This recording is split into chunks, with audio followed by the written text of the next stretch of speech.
125th, Brooklyn, Atlanta, Orlando, Indianapolis, Houston, and now. Yeah. I said, why? Did you wait down? No, I think she was doing a lot to get it back. Yo, what's up? We live. What's up, y'all? What's up? He said I went through a lot to get it back. My hair go fast. I don't have to go through nothing to get it back. He's capping me right now. Wow. I'm not. Chill. We are live. Yo, the insults is real today. Not no insults. Yeah, chill. we live and we live at 5. What's up, y'all? I'm coming in here with a skull next week just because. Bro, don't do it. Let her be great and live her low cut life. Her little cut. I said her low cut. I didn't say little. I said low cut life. I'm off of it. Yeah, she's off of it. They're in the bag today. We off of it, but she's on. What's up, y'all? Hey, y'all. What's up, live? How y'all feeling? What's up? What's up, crew? We back again with another episode. Back at episode. Let's talk about it. What's up? Good to see y'all. Good to be in the building. What's up, Rich Mo? All right. Yeah, we gotta before we get get his into mic it, going. we'll get into how everybody's week's been going. Cause I have a few things to say in terms of this woman bashing up in here today. Oh, Lord. What's your Oh, man. I'll let y'all know what this co-host. co-host, Mic out not the co-host, bag. but a Yes. co-host You is feel in me? here. Yeah, I hear you, baby. I attacking hear you, me in boy. here. Yeah, man. It look like you about to get up here and get in your bag. Start talking about a good word. Come on, MJ. Now we got performances up here and all that. You Oh, know? man. I see. I had a couple people perform. You know, I got the mic now, so Oh, man. That's lit get right right here. here. Nice. Yeah. That's crazy. They was performing. Mhm. What was they performing? Oh, they songs. Oh, nice. Yeah. Nice. I'm about to send this joint over to MJ real quick. So what's been going on with you, Mr. Floyd? How was your week? Oh, straight. I ain't got no complaints. I ain't making no noise. No noise at all? Nah. Ain't got no cap. Talk your ish. I always got that. So you always got bars, brother. He Spit already- some I bars. always got He bars. already Some started. He bars. already started before Listen. we went on. So, I was not starting nothing. Wow. Mr. Flow International, as y'all can see, Mr. Chase Flow is back in the ATL. Graced us with his presence. He graced us back with his presence. I'm just here. Yeah. Push this flight man, back we, just we to on be the here. big Wait. screen today. Yeah. How was your week? Oh, man. My week was great, man. My weekend I'm was black. awesome. Yeah. Great there's nothing weekend. wrong with that. It's always No, I good to love be it. home Yeah. in the fellowship of the people. We out here. Oh, man. Shout out to Core Water for the sponsor, too. Right. Yes. I'm going to Core. remove this right here. Yes. The best water. Yeah. Damn, I left my water over there. Water's so good. Feel like God drinking himself. The best part of waking up is core in your cup. Hey, Okay? God drinking Not the himself. coffee. That's deep. It's God the- drinks it himself. That's Nah, deep. but That's very, my very slogan. great weekend. Very I said eventful. water's so good. It tastes like God drinks it himself. Oh, wow. I did what? Let it go. It's not funny no more. Never He mind. did what? It's not funny no more. Wah, wah, wah. He No. drenched it? I said the water tastes so good. Like it's a God drinks it himself. Yeah, there you go. Never mind. That's my slogan for it. Oh, man. Shout out to I'm Rich coining Paul. it. They steal it. It's mine. Okay. Yeah, that is a good slogan. Thank you. I know. You need to really sell out to somebody. I'm gonna sell it to Core. Yeah. Get at me, Core. I'm sell it to y'all.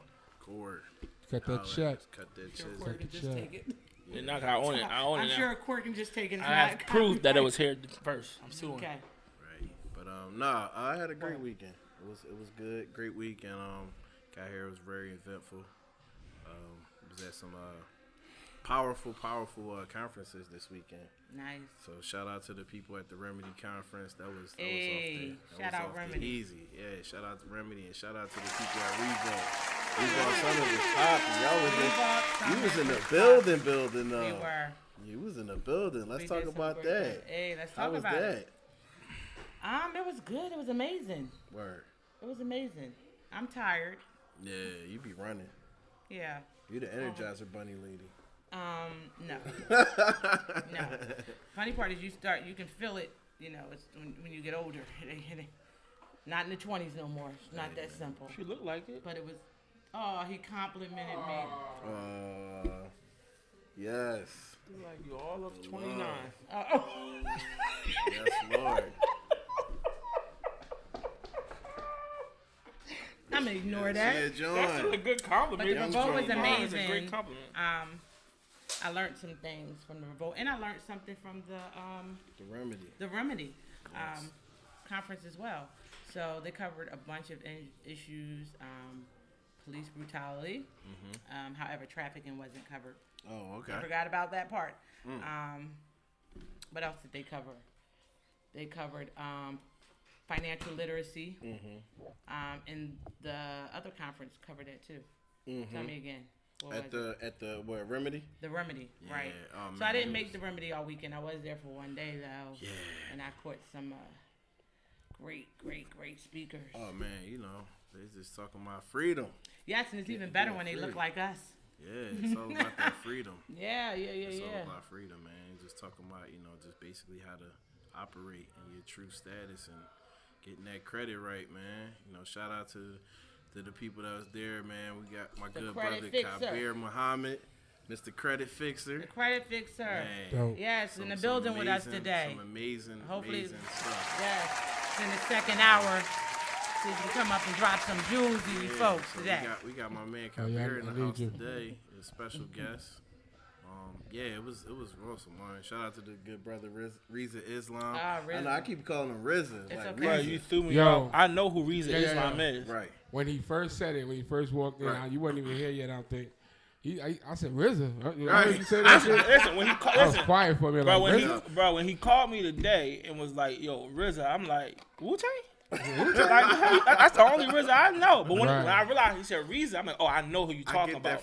I know who you talking about." But when you said RZA, I'm like, "The only RZA I know." Because I was just watching Wu-Tang American Sega series, so I'm like, I'm sure he's accustomed I to was that. too. Right. "That's my joint right there." Nah, but Shit dope. Reza Islam, man. I had the pleasure of meeting you're a and good speaking brother. with him last night, man. Great, Educated great brother. That boy. Yes. I said, energy listen, is I watched on the interviews. That Beansky, boy, like, yeah. he was definitely on. He was just dropping some gems in the lobby, and it just turned into a conversation where it was just like a few of us. That joint turned into like half of the damn conference. Like, it was in that jump. Power in them But words. it was power, man. Like, just. But that's that how brother's- energy go. I mean. Yeah, that brother is very captivating. Yeah, Oh, man. man. So yeah, shout out to him, brother Yes. Truth, and all the folks that came through, man, and dropped them gems. Yes, shout out to Layla. Yeah, Layla, yes, Yes, sister, give Layla, sister her kudos. Layla. Yeah, And the brother that credit to him. that organized it and put it all together. Yeah, brother I Truth. can't Yeah, remember- man, brother I Truth, gotta remember the man. name. Yeah, brother Truth, Yes. man. So He shout- definitely put that together. I think they said the next one is in May. So yeah, I'm gonna have to So look shout up. out all the influencers Yeah, and the celebrities. who 19 Keys, actually, damn, how oh, you 19 forget him? Keys. How you He was forget him? amazing. He was- I he- didn't forget him. I seen him the 19 very first Keys. day. Yeah, but he was over. He was at both.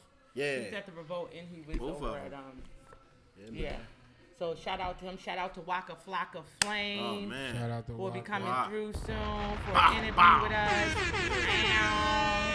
Shout out to Chance the Rapper who also coming through. We did Yeah. get a chance to interview these folks for Yeah. 3 to 5 minutes at the Yeah. Revolt. They're amazing, That's what's up. willing to do anything to support us in our venture to create solutions for the community.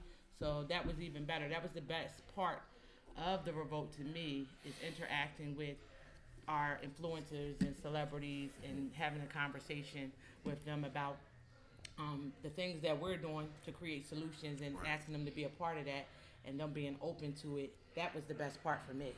The best part for me about anywhere I go is unifying us and working together. Facts. So that's the part for me that I love. Nice. Yeah, so if That's anybody, I encourage anyone and everyone, when you have an event going on that is organized by people that look like us, get out there and get the information. What's the sage advice for the day, Chase? Man. What is it? Yeah, you got bars. Don't chase. No. No.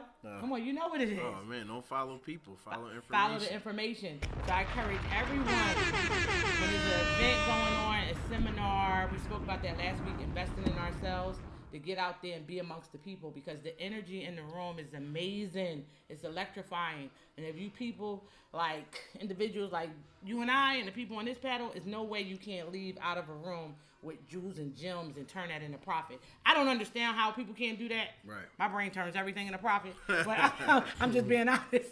But I mean, I don't understand. But get around the energy. Yeah. Because the energy will encourage you to do the work on Very- yourself. So very when you do the work infectious. on yourself and elevate your energy, then listen, you'll know exactly what to do when you leave these places. Right, that's facts. Because how inspired did you feel when leaving? Man, like, I feel very, very, very energized, man. Like, cause I honestly, I didn't know what to expect. You know what I'm saying? And I was just kind of, going to somewhere like that. Like, I've been to plenty of conferences, but just the energy. Like, you even peeped it before we even walked in that joint Friday. Want to talk about that experience with the older white boy? Listen. So, right, listen. True story. You want to tell it or you want me to tell it? True story. We are leaving. Yeah, where were we leaving from? We was coming from the car. He was getting out the car. I was coming from the revolt. Yeah, he was coming from the revolt. I was coming from the revolt, so I didn't make it home. So out early in the morning because you just got in town. Yeah, I just pulled in like 6:30 and I came by the house and then we went to breakfast. We went to breakfast, went straight over to the revolt, left that, went up to the second conference up in Dunwoody. We got out the car, parked. As we walking in, no lie, true story. What we call him? A Caucasian. Caucasian. No, I'm not going to disrespect. I'm not even going to. I'm going to say the Caucasian. Right? He came up to us and say, "Hey, how you doing?" We're like, "Fine." We're talking about what we just left, walking into the event. He said, "Hey, do you know what's going on in there at the conference?" I'm like, "Nah, I don't know what's going on. Nothing." He was like, "It's some weird stuff going on up in there." He was like, Chase, like, "Nah, I don't know what you're talking about." I said, "What type of event is it? What are they discussing?" He was like, "It's Looney Tunes." Wait, I'm like, Looney Tunes? Yo, so I'm really like, I'm curious. The Revolt Conference? No. The Remedy Conference. We at the Remedy Conference, right? Which was, by the way, amazing. What is it about? We're going to go right into that, but it was on a whole nother level amazing, right? Okay. Because it was wealth. Health, I'm all about wellness. It was wellness, wealth, right? But to make a long story short, so he pointed to the picture inside of, as you walk into the hotel, he points to it and it says Remedy Conference. I'm like, wait, that's where we going. They talking Looney Tunes. So he was leaving out. So he was trying to get us to get information about what was going on in the conference to tell him. And I was like, wow, I walked in and seen the line and the energy, and I'm like, wow. I couldn't believe it. I kept telling Chase, like, I can't believe that he really called it Looney Tune. They're talking some Looney Tunes. He said, man, he was like, these people are just straight weirdos. Yes. He was like, they talking about high vibrations and what did he say? High vibrations and setting people free. What did I say? Wait, what did I say when he said high vibrations? I said, well, like, high vibration is good. Yeah, like, that's good. What's wrong with that? Like, that's good. He was like, no, it's Looney Tune. Yeah, he said, that's good. And then, what got me, I'm thinking, like, yo, like, you a narc or something? He said, yeah, you guys got to give me some intel. When he said that word, I'm like, he worked for somebody. Like, but it was intel. That's deep. That's a deep word. So he said intel, and I'm just like, bro, like. So because I was going in not knowing much in the beginning of everything that was taking place, the line was, of course, wrapped around, so we had to stand in line for a little bit. So after we get past to go into the conference, when we sit down and I'm looking over the itinerary and everything, I'm thinking, how can this be Looney Tunes? How can this be crazy? Yeah. But man, but he said it though. It was high vibration, and they were talking about freeing themselves. Yeah, that's crazy. Tell you freeing himself. What's up, Unc? What's up, Unc? How are you? Peace. What's up? Peace. Peace, MJ. What's up, man? How you feeling? He look like he feeling good. Oh wow, I just he got his shades on. You look like you going to the club. Sorry. Well, we'll find out how your week was in 2 seconds. We was going over what the Remedy conference. Richmond want to know what it was about. Financial literacy, freeing yourself. What's good, brother? Being self-governed. All those things I believe in. Overall wellness. You know what I mean? Learning your power, setting yourself up as an entity, and the power of being an entity. Mm-hmm. That's most important. Yeah. Like I told Chase, I love to go to conferences and come out feeling like I had confirmation without actually being knowledgeable about what I was doing, but knowing that my spirit was leading me in the right direction. And when I come out with confirmation, it's like, I was setting it up right all along. Mm-hmm. It leads you to trust more in your spirit, trust more in God. So I was like, yeah. So the power of structuring your life in yourself and freeing yourself. Going from a natural person listening to what? A legal person. I love that terminology. Legal person. Yeah. Right? Yeah, so everything about health and wellness to me. And credit. We won't leave that out. Y'all know I stay talking about credit. Yeah, man. Credit that's where it's at, man. Yeah. But they definitely talk nationality. Peace. What's up? Yeah, I can't speak for the whole weekend. I missed Yeah, no, they definitely did have. Yeah, they definitely had some of the brothers up in there. You know, they had some of the brothers in there holding it down. You know, for the nationality. Yeah, brother Joshua Bay. He was up in there. Shout out to the Bays. Yeah. We had brother Joshua Bay. Then we had what was the other one? Because it was another dude that was on the panel. Me and him got the same birthday. And shout out to oh my God, Aquarius. what was it, like Maurice something or something Bay? But yeah, he was in there. He was powerful, man. He had people in there crying. Yeah. Like, oh wow, I missed that. Yeah, he had. And then it was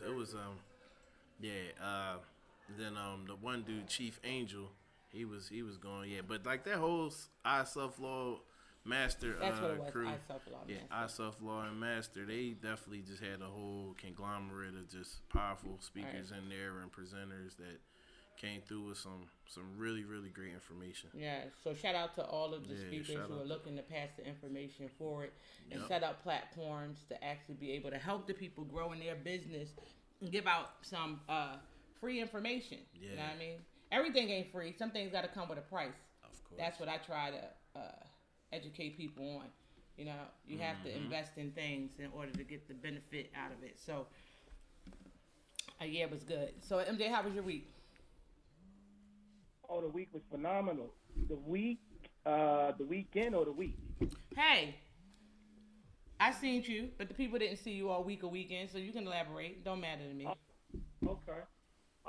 So the week was phenomenal. You know what I'm saying? Moving in and out, staking and baking, keeping the lips juicy. I can't. Right? I can't with him. I can't. And talk that talk. And then the week. This dude, bro. And I guess you could say started. We went to the Revolt Summit here in Atlanta, Georgia.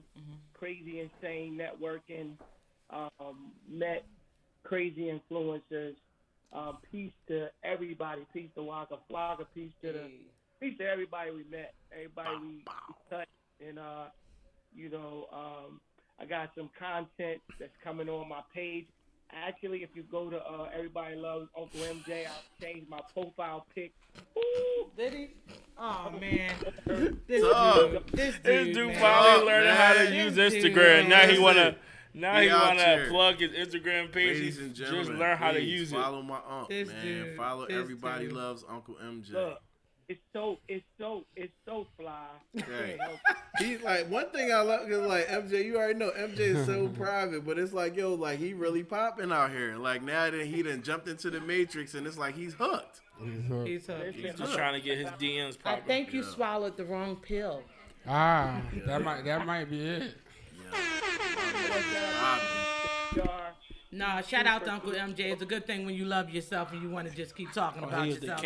It's borderline narcissistic, but okay, we love it. No, I'm joking. Nobody loves Unc. Uncle loves himself. We love Unc. Unc can teach us something about self-love. Unc loves himself more than Kanye loves Kanye. More than Kanye loves Ye, right? That's a lot of love. I said, Unc, you love yourself more than Kanye loves Kanye.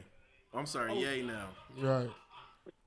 You know what I'm saying? That's that Gemini energy, man. Y'all boys is different. Unc love himself so much he gonna lift the car off from him for himself. That's how much he love himself. Yeah. He ain't gonna wait for his mama. He gonna do it his damn self. He said, I gotta save me. Right.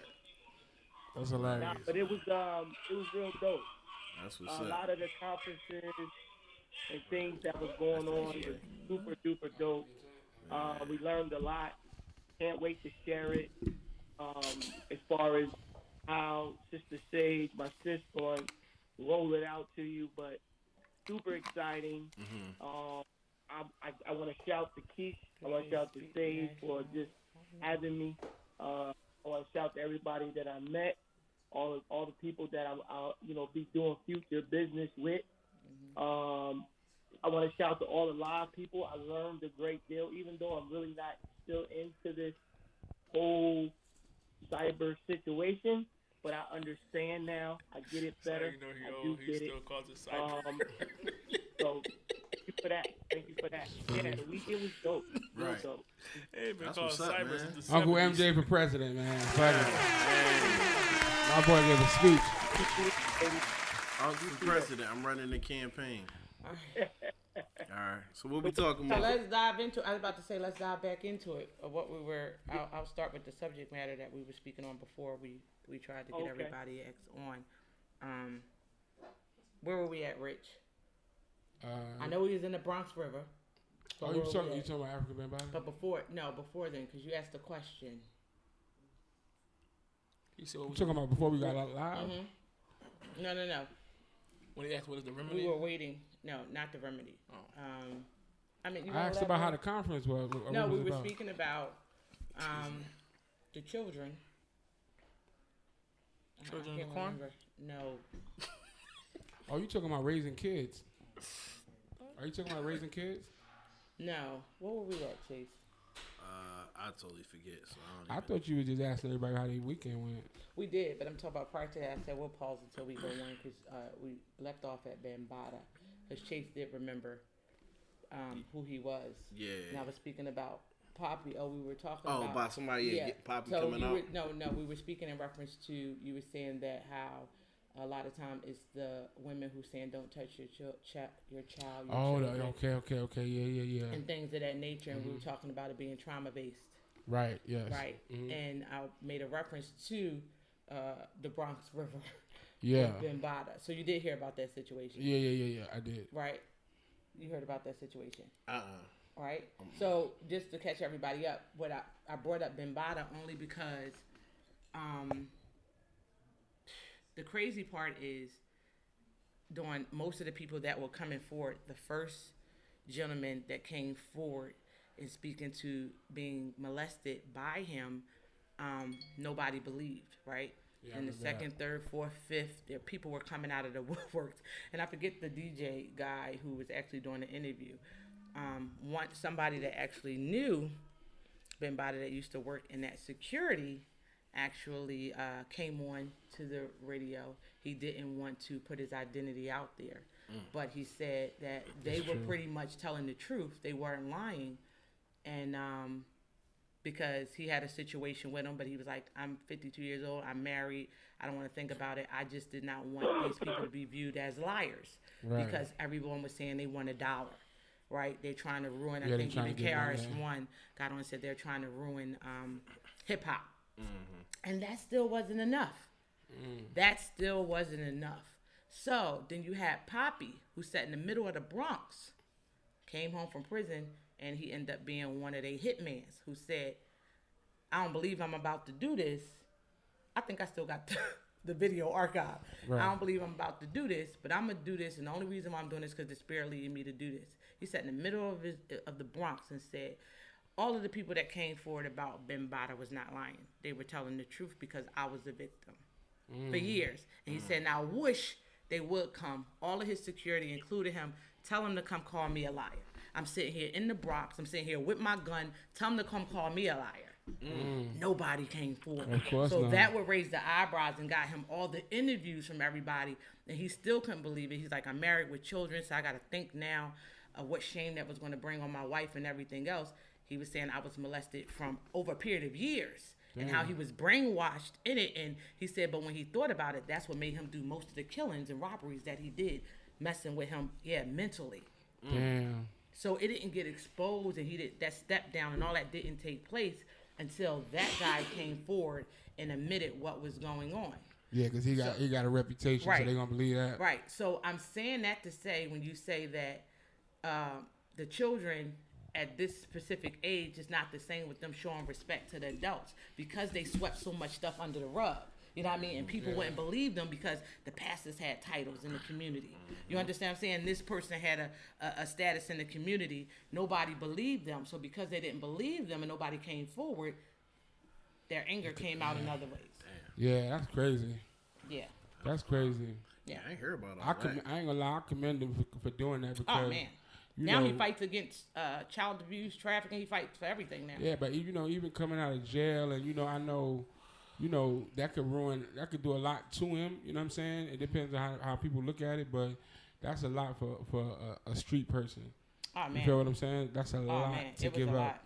I encourage everybody to go look at his videos. When I say his transformation, though, was something to watch in the beginning. Even when he first came out, he told and he was aggressive, but he still was defending them to an extent. It happened to like after the 6 or 7, he was still defending Bambaataa to his defense in reference to saying he's still a good dude. He's still, even the people that were talking to him saying, no, he's still a good dude because he looked out for communities. And people was trying to tell him, no, that was his brainwash to get y'all in. He still couldn't see it. It was like 6 or 7 episodes later where he just really was like, he had this awakening. Like, yeah, he never cared. This is what it was. Yeah, I ain't know that. You can't so call yeah, that a if good you dude. watch it, the videos, it was yeah. I definitely got to backtrack on that. Oh, you got to definitely. When was that? When did that happen? Oh my God, this was a few years. Yeah, it was years ago. This was a few years ago. Yeah. It was a big case. Because I was about to say somebody in his camp. I thought it was one of the rappers. I remember somebody saying that was believable that said it. That's what. But I guess it was him. It was him. He came out and he was the one that did most of the murders and all the other stuff. He went to jail. That's what he went for. He was up for like over 13 years. Damn. But when he came forward and said it, listen, everybody that was even around him now, his security team, they start stepping down and disappear because he was sitting up there. He called everybody. He said, how can y'all be Muslim? How can y'all be this? And y'all protecting this? Enough is enough. This is it. Yeah. He went ham on everybody. And they was like, well, because we didn't witness this with our eyes, we didn't want to put it on it. Yeah. But he like, I'm telling you, what's my reputation? Yeah. So it was like, they just started stepping down left and right. And then Bambaataa came forward and apologized and everything else and stepped down and said Poppy wasn't lying. That's crazy. That is real crazy. Yeah, that was crazy to watch. Wow, nah, I didn't. Crazy. I like heard about it, but I didn't like know like the specifics or like the depths of it. I just knew that he came out like it was around that whole when everybody was getting Me Too'd, and then when they said that, I was just like, damn, African Bambaataa. Like, when was the Me Too? I think it was before the Me Too. I know. Because when I heard about it, I heard about the Me Too late. I was always late. But yeah, it was around like I forget who had came forward, and it was somebody, and then they but it was like after like the Harvey Weinstein stuff. But at least when I heard of it. Now the Harvey Weinstein, it was before then. Okay. I just know my references for bringing Bambaataa up today was just part of the conversation that we were having about. Right. The children are not the same, and their form of disrespect, and the parents that don't touch my child, and that trauma that they may have experienced is just to say everybody's trauma is valuable. It shows in different ways. Yeah. Now, some people don't want you to touch their kids because they've been through a whole lot of trauma. Right. You know what I mean? Because we don't talk about it. Everything is always keep the skeletons in the closet. Yeah. What happens in my house stays in my house. These kids got to go up. They're not going to trust an adult. Right. They're not going to have respect for it, though. Who fought for them? Who's true. fighting for them now? Yeah, that's right. Literally. And a lot of times when those kids do, when people do get molested and talk about it, people tend to not believe them a lot. Mm-hmm. You know what I'm saying? I know a lot of people that was molested and they were not believed until someone else. It's crazy. And like I said, especially when certain things is overlooked. And Unity, you remember Unity? One of his situations, and this was the person that used to fix my car back in the day, and I asked him, how you get in this? And he told me through racketeering. Racketeering. Yeah, I wasn't familiar with the term at the time. But when he told me he was such a good dude and what he was doing, I couldn't believe. And he the one brought some light to my head, and he was like, yo, I was doing it heavy. And so, I went to jail, and he told me, I used to be into trafficking. I'm like, children? Damn. He's like, people. So he from New York. So when he told about those stories of what he said, and I said, how can you do that? Because he's such a good dude, right? Thorough dude on with his kids, and he stopped. His heart wasn't never in it. But he said growing up with all that trauma he had, his mentality was gone because his mom was a prostitute. They slept on the streets the majority of the time. And he said, I didn't care because when it was offered to me from, a former pimp, there were people that walked past me and my mom every day. They seen these kids. Nobody never said, let me take these kids. Let me help these kids. He was like, so I didn't care. I didn't care who I was busting upside the head because they didn't care about me. Right. So if we're not doing nothing for our children, Right. This is how what are we you're helping? gonna get. Yeah. Yeah, that's crazy. This is what you're gonna get. How are we going to help them? Yeah, that's tough. I was actually just had a conversation with a homie back in LA last week, and he was saying like he had just recently became a cop, like I want to say in like the last 2-3 years, and he was saying that they assigned him because at first he was in the gang unit, or not the gang unit. It was he was at one of those spots in Malibu that you ever seen that movie Gridiron Gang? It was a football movie. You seen that, John, right? So it was basically at that spot where that camp over there. But he was saying he was over there first, and he was working with a lot of the kids that was coming off the streets. But then he got assigned to the trafficking unit. and he was saying that he was actually transporting, coming back and was protecting girls that was getting trafficked from out here. Oh, Atlanta. From Atlanta to Cali, and he was like, having to protect them, and he was just like how traumatizing that was for him. And like I know him from the music business, but he was just saying like how just personally he's like, man, it like kind of shifted my paranoia up, and it just like the stuff that I've experienced with some of these people is just like horrific. And I'm just thinking like, and he was just saying like how a lot of higher up type of people, like influential people, like just how like they're like really into this stuff. And I'm like, yo, you ain't see that? What they into? Trafficking. See, this is a business. That's organized crime. Man, listen, like, you ain't see that you ain't see that indictment with all of them people had like Obama, like what's her name? Oh, with the you talking about the bull? Was it real? You talking about the white boy Epstein?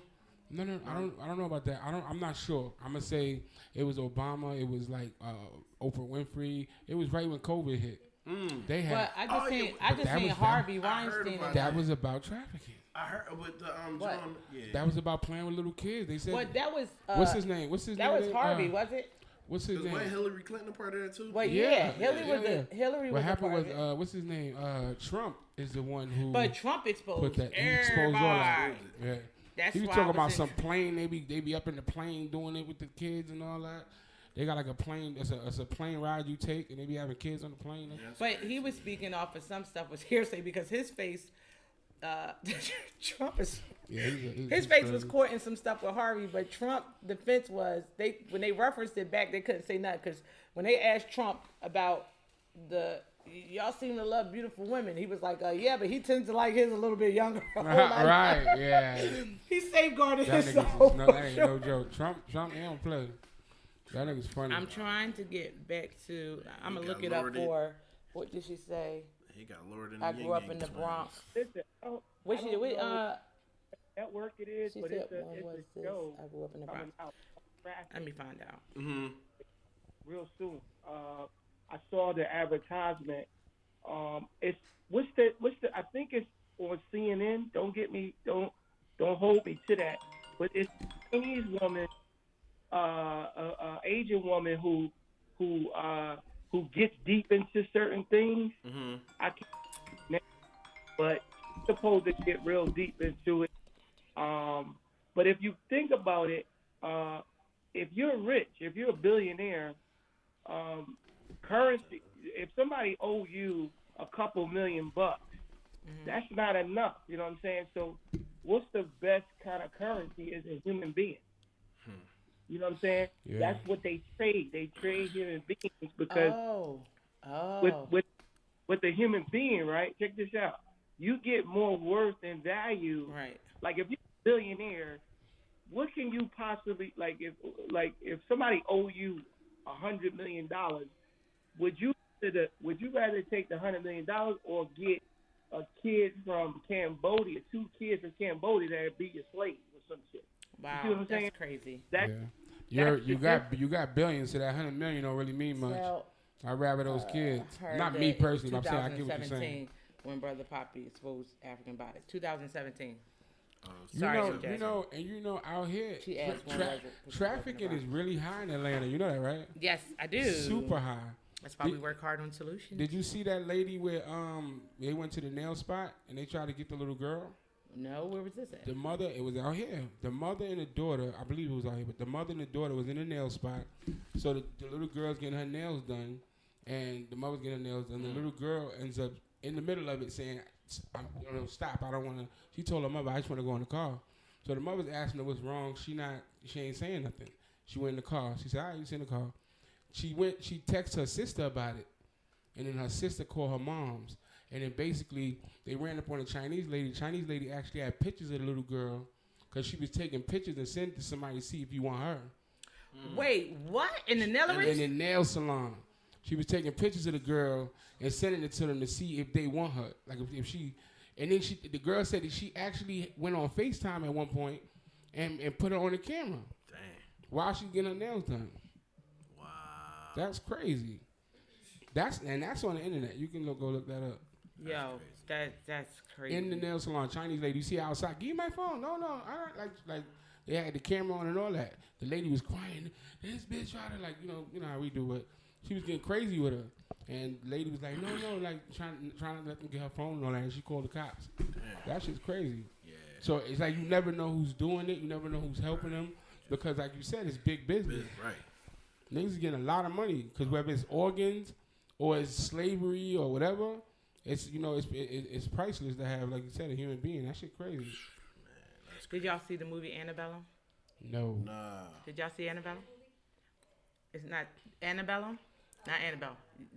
None of you guys seen Annabelle? It's sad because it's such a nice name. It sounds sweet, but I know it's horrible. Would you suggest that everybody go see it? Is that the one from back in slavery? The girl they show it's back in slavery, right? Janelle Monae. Yeah, it was back in slavery. Yeah. No, it wasn't back in slavery time. You ain't pay attention to the movie. Lord. You lying? I wasn't really watching. Yo. I seen it though. I seen the advertisement, but I ain't seen it. If you seen Annabellum, anybody seen Annabellum? There was a movie with Viola Annabellum? Davis about the stuff in the brow, a black child molested by a pastor. No, I ain't see that one. Oh, Viola Davis. I like her. I need to watch that. Yeah. I said Annabellum. Annabellum. I heard of that. Yeah. Annabellum. Janelle Monae played the lead character. And that, you seen it? What are your thoughts on it? I think it was it was crazy, especially the like what he's saying with being back in slavery, but technically it really was. It wasn't back in slavery. Yeah, right? it was. But I know what he's saying. I know what he's saying too, but it really wasn't back in slavery. Well, you know what? I think everything that was in there is what's going on today. All right, that's right. Here's the thing: why I suggest everyone go and watch this movie, because you're gonna have to. I watched it 3 times before I had to put it all together because it's so in and out, right? Because you would think it's back in slavery time. It's so in and out. Because I'm like, wait a minute. You watch all of this in the slavery, but how the hell we jump? Where did the husband? How we in the future with the cell phones? And I'm totally confused. Right. But then, when the cell phone was on the plantation field, I was like, what the fuck? Yo, you gotta go watch the movie. You can't do that. The stuff that actually stood out in that movie. How you gonna do that? Is a cell phone on the plantation? Wait. What was stood out on that movie to you? What were some of the most important parts of that movie? As far as message-wise? Or what? Message-wise. Message? Message-wise.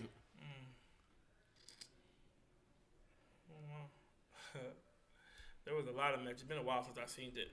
But I gotta think. Come back to me. I gotta think because it's been a while. Nobody else seen it. I can name 3. You can elaborate if you chose. One was who they targeted. They were targeting our most professional blacks first to remove them, like they did in slavery with the elders.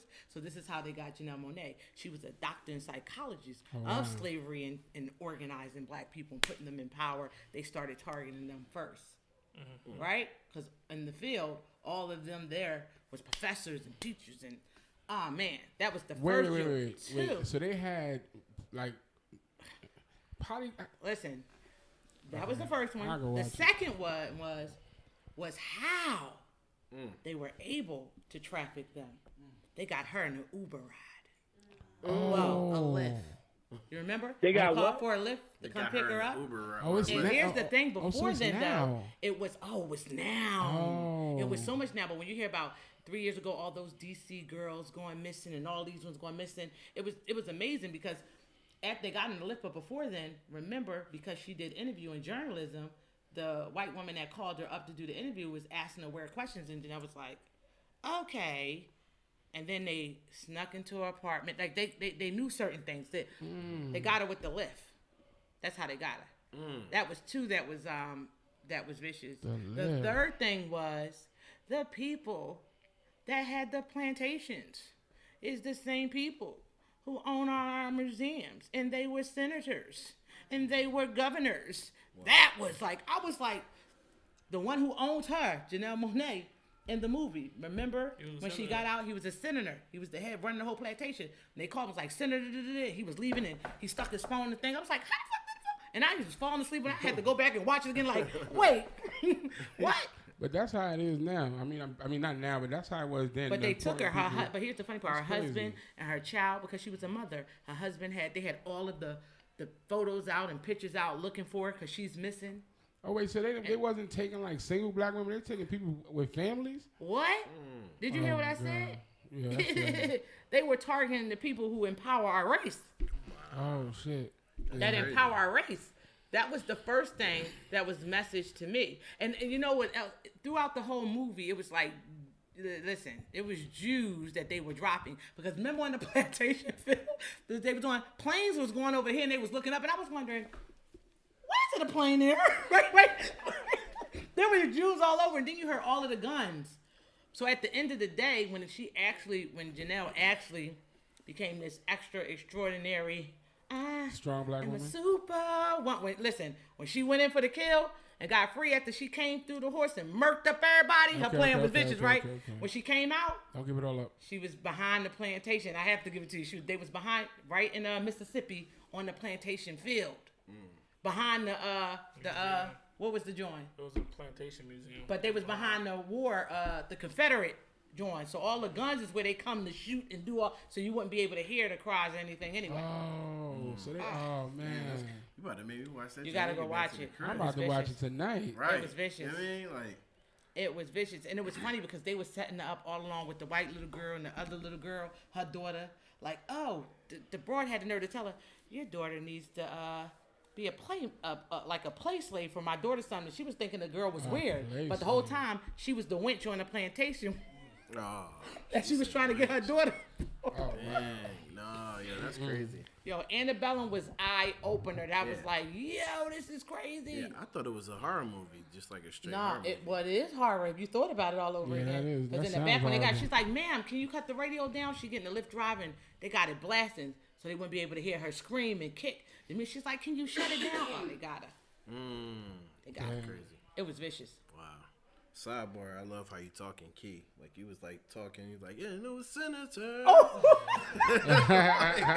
Like, yo, Pop Fan had the keyboard out. That's the extra. That's the extra in me. That's the extra. You start dancing too. Like, listen, because I couldn't believe it. Governors and senators. It was governors and senators.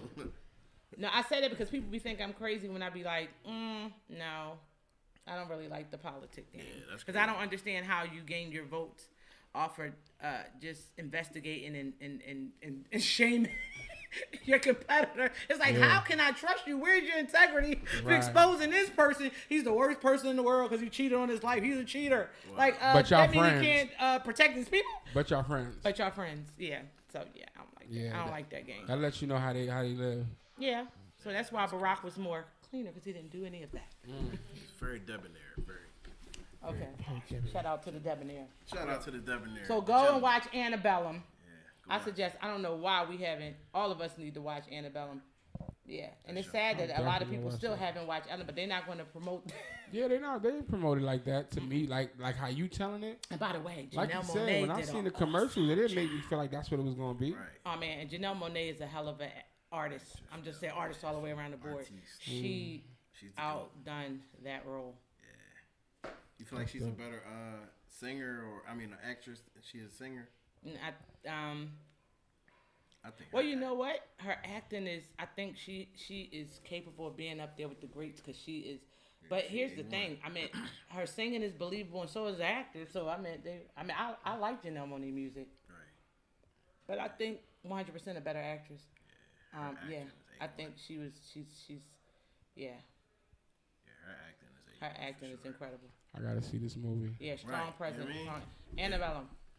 So yeah, if you were not sold, and if you just heard what she just said, she just and you're not gonna believe it. At first watching it, you just think you're back in the day in the slave movement. Because I had watched it 3 to 4 times to say where I fell asleep on, and just looking at certain things, I'm like, how is it a plane? And then I seen the cell phone time. I'm like, how is it on the plantation? Right. Let me watch this movie for real. Wow. So the jewels that they was dropping before you even got to the part that was crazy, I mean, it made sense when they came in and brought the other young lady in. Because the other young lady, you can tell she was from New York. She had to be from the city. Because she straight was like, listen, like, I'd rather die to be a part of this. Like, I ain't no slave. I really want to see how they kept them in there and I want to see this. Oh, they were reinventing slavery all over again. No ifs, ands, or buts about it in the millennium. She said it was a reenactment of the Civil War. Yeah. Well, no, it was behind that No, that's what the lady. Antebellum is the name of the daggone Confederate what she's saying is museum. The place the where name they were at was literally called Antebellum. But the place where they were at, people go there to reenact the They Civil go back War. and reenact the That's Civil what War, it's so you saying. couldn't even hear behind it. Oh, so they out there shooting and shit.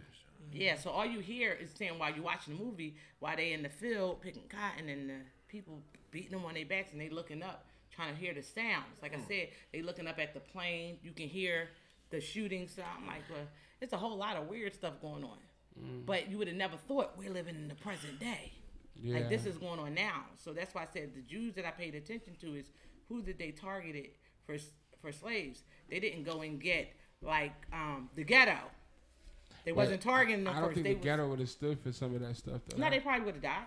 Probably would have just died. Yeah. But my point is, even with the one girl was saying, that's what Janelle was trying to tell her in the movie. I forgot what her name was, but she was just trying to tell her, hold on. And the reason why I think the senator targeted her is because she always preached pretty much advocacy for staying sharp and getting out of any situation that you're placed in and breaking free. And that's still what she did. They cut her every move she made, but eventually she got out of it by practicing. Yeah. She did a good job. That's crazy. Yeah. So a lot of people, it was just as vicious as slavery what they was doing. I mean, you'll shed a tear too. Yeah. It was just some things that was confusing because looking at the slaves, you like, they don't really look like slaves coming on. Like, they dress like slaves, but, like, the slaves didn't look like that. Like, they was targeting some of the best of our people. Damn, trying to break us down. Oh, yeah, they did. Wow. They did. And you know what's crazy? I feel like a lot of movies are directors getting information from, influential people. And a lot of movies have truth to it. Which means that there's probably places just like that are really out here. Oh. Like right around, close. And we wouldn't even know, you know what I mean? I would believe it, especially them private islands. Oh, yeah. And how Harvey got away with it. The private islands. I listened to... So I looked at that documentary. How did they find out about him if he had his own private island? Who, Harvey? Well, you forget the victims. This is the reason why they try not... He before he got good at what he did, there's always mess up before you turn professional. So a lot of people that actually came out against him, the young women that went to his house, he would send them back to recruit other women and pay them for a massage. Right now? I don't want to banana right now. To come to his Epstein, and that was what in Miami, right?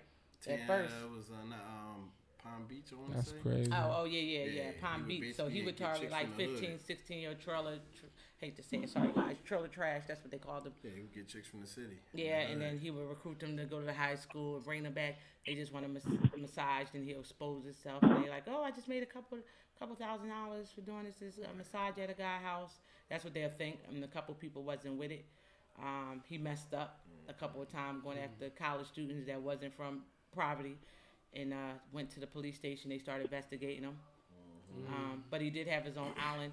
The pool guy that would clean the pool at the island. It's funny because he knew it was a lot of young girls on there, and it was somebody that was visiting that came to him and said, you got daughters. They came to clean with him. You got daughters. How are you comfortable with this? And he gave a statement and said he never came back, and this is why he was on the documentary telling the story. He quit. Wow. Because he couldn't even stomach it. Dang. And he only spoke about the people that he's seen on the island, but he didn't speak. Because there was a few people out there that was named in the documentary, but they wasn't seen engaging with any young women. They were just having meetings. So. But you're guilty by association. That is crazy. Yeah. So, Harvey was definitely a certified creep. He tore them girls' life up. He tore them girls' life up. Freak Boy Records. Yeah. That's crazy. Yeah. That's crazy. He was like the Bimbada of in the white world. No. For the amount of bodies that he had, because I just remember people saying that Bimbada had half of the Bronx River, and I'm thinking, damn, half of the Bronx River. Like majority of the boys in there. Okay. So my point is when people say, oh, I think that the rise of homosexuality right now is different because it wasn't like that back then, it just fed off, my brain like, no, it was swept under the rug. It was down low. It been that way. They just couldn't expose it. So now when you go out there and you see how much molestation or rape has taken place inside of the home by whether it's family or friends or whoever, I mean, those have already been affected. Spread. Yeah. I mean, you know, even with Bambaataa, you know, the music industry is just like that. Like, it's a lot of, you know, big people in high places doing things to a lot of these rappers and these people that's trying to get on. Like that director's couch thing that they be talking about. Because I think it's a different. I just think it's plantation. I think it's just a different plantation. It's the same thing. The same way they introduced that through slavery. I think it's the same. I think it's the same introduction. Yeah, because I know a lot of people who experience weird shit in the music industry, like getting hit on. You know what I'm saying? At parties and stuff like that. Like by men hitting on men type shit. Yeah, that shit's crazy. Proposition. Right.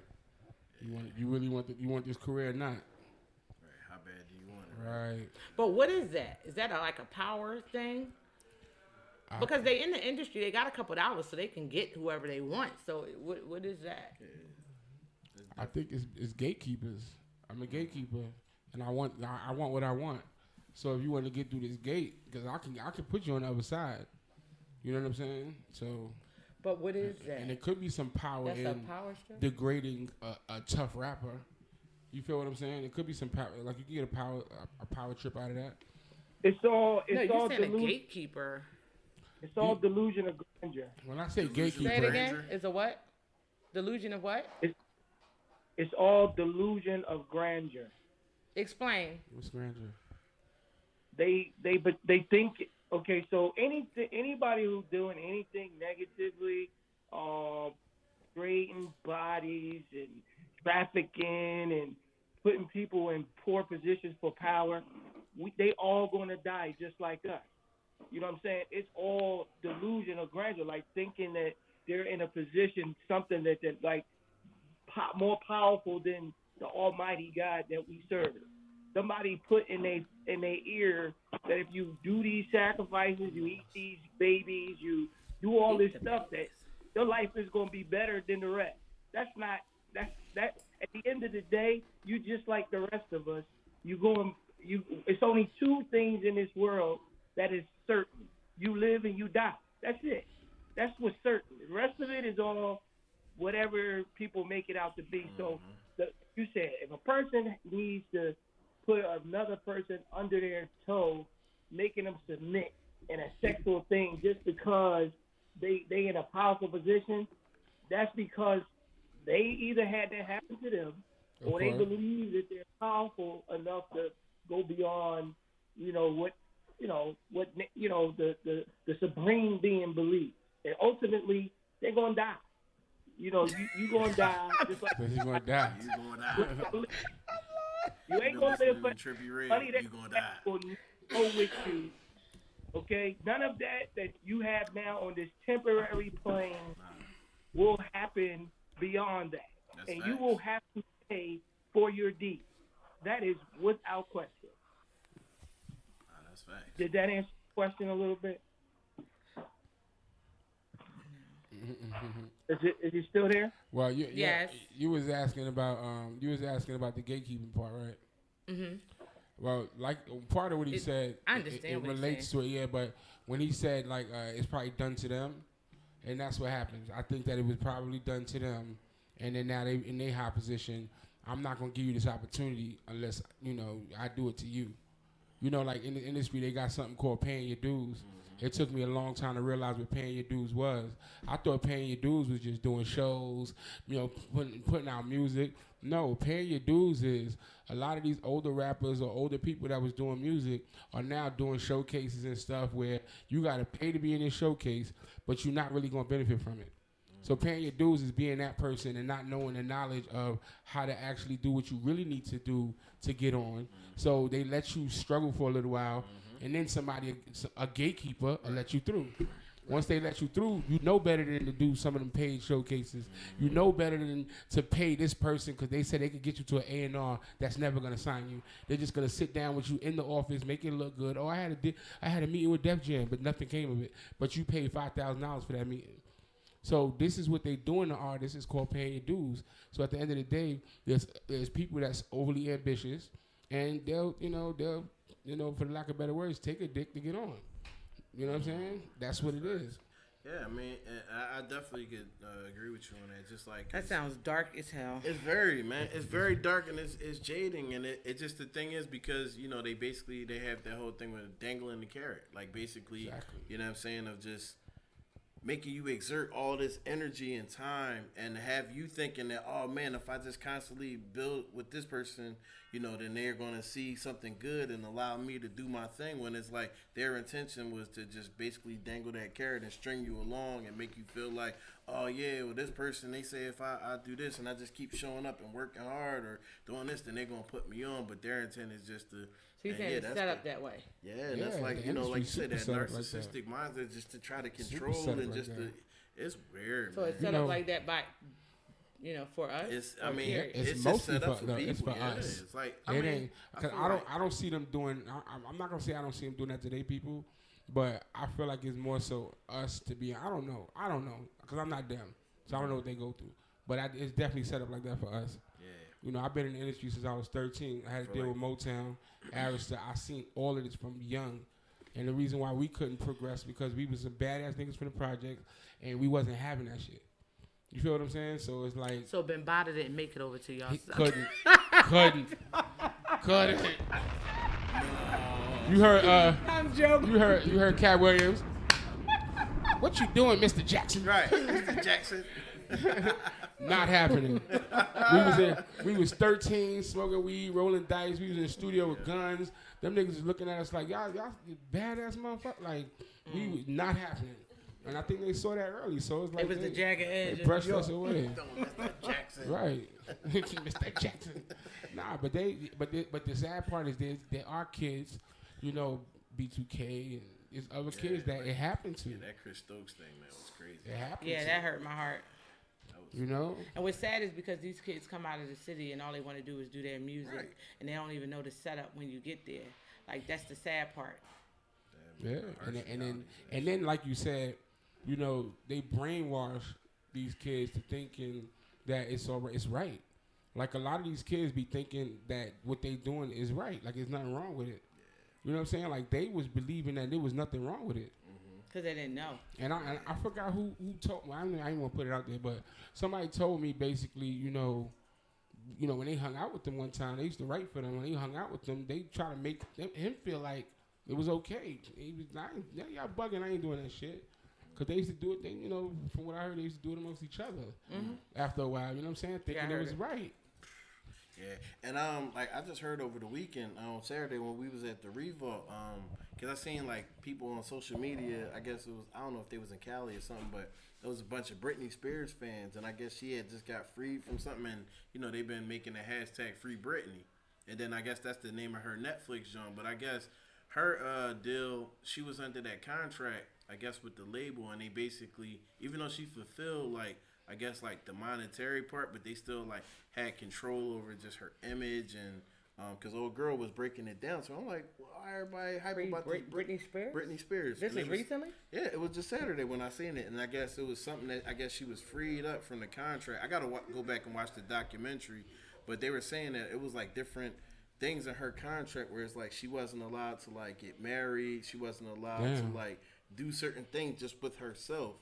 And that because these things that binded her, she could not do certain things, and I guess that's what drove her crazy. So literally, from a little girl, when she was on doing her thing and making all the hits, they basically had control, and they were, I guess, set to work her we're like a machine. Yeah. Literally, and they was saying that this girl been under this contract since she was little, and I guess that's why she was back and forth in court. And I'm gonna go back and watch it just crazy. To really. But that's just how Drew Barrymore got set free. Her parents had her doing cocaine at 10, 11 years old to stay up to finish the movie. Right, it's crazy, yo. She actually sued Drew Barrymore. She actually sued her parents. A relationship was going with them. Which can probably father, answer this. How many new artists drop new music per year? How many new artists drop new music per year? After we get finished with them, hopefully it's a lot. Somebody that you may not heard of. So not existing artists, but just new. Somebody new that just popped up that just may have been a big deal. What would you say the number is that actually make it and then blows up. Pop, yeah. Oh, you mean like new artists as in put something out and then they pop off? No, not even. I'm gonna get to the independent part. I'm saying like if they had a deal, or if they had, if somebody gave them a situation. Right. How many people did? Because you're more plugged into music than I am. I don't follow that. But if you just new artists that are people who just came out that all of a sudden they a hot thing on the street. How many drops a year that's that way? How many estimated? Shit, very little. Very little. Yeah. Very little. You talking? It's under 10. It's under How many? 10. I can't hear what you're saying, Rich. I said it's under 10. It's very little. That doesn't that doesn't happen so often that you get a lot of artists that just pop off. You feel what I'm saying? Okay. Per year. Right. Now. Because that's actually controlled. No, I know, but I'm glad you said that. All right. Because I'm leading to another question. How many people want to be a rapper? Everybody. Now today, every black person kid I know. Look, everybody. Right. How many people I know? Every one of them. Everybody. Everybody. So hear me out. Hear me out, Sig. So now, since we know, because I was waiting for you to say that, Richmond or Chase, because y'all up on music like that.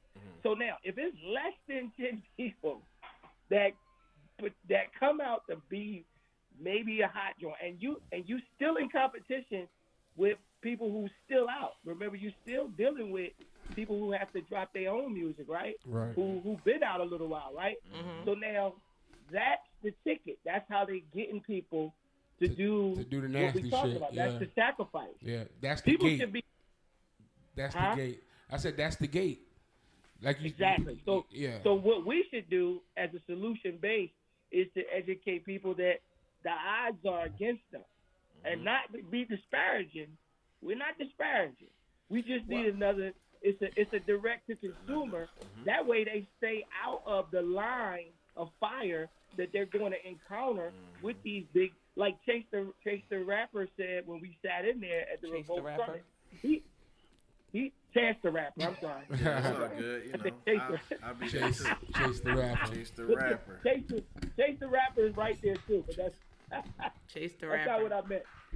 He said that he's independent. He has to deal with the labels, but not the same as if he's on a label.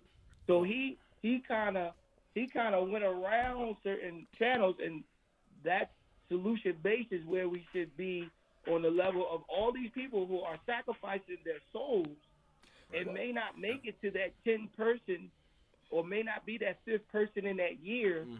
Since y'all said that everybody is a rapper, okay? So now look, the odds are against them number-wise. Yeah.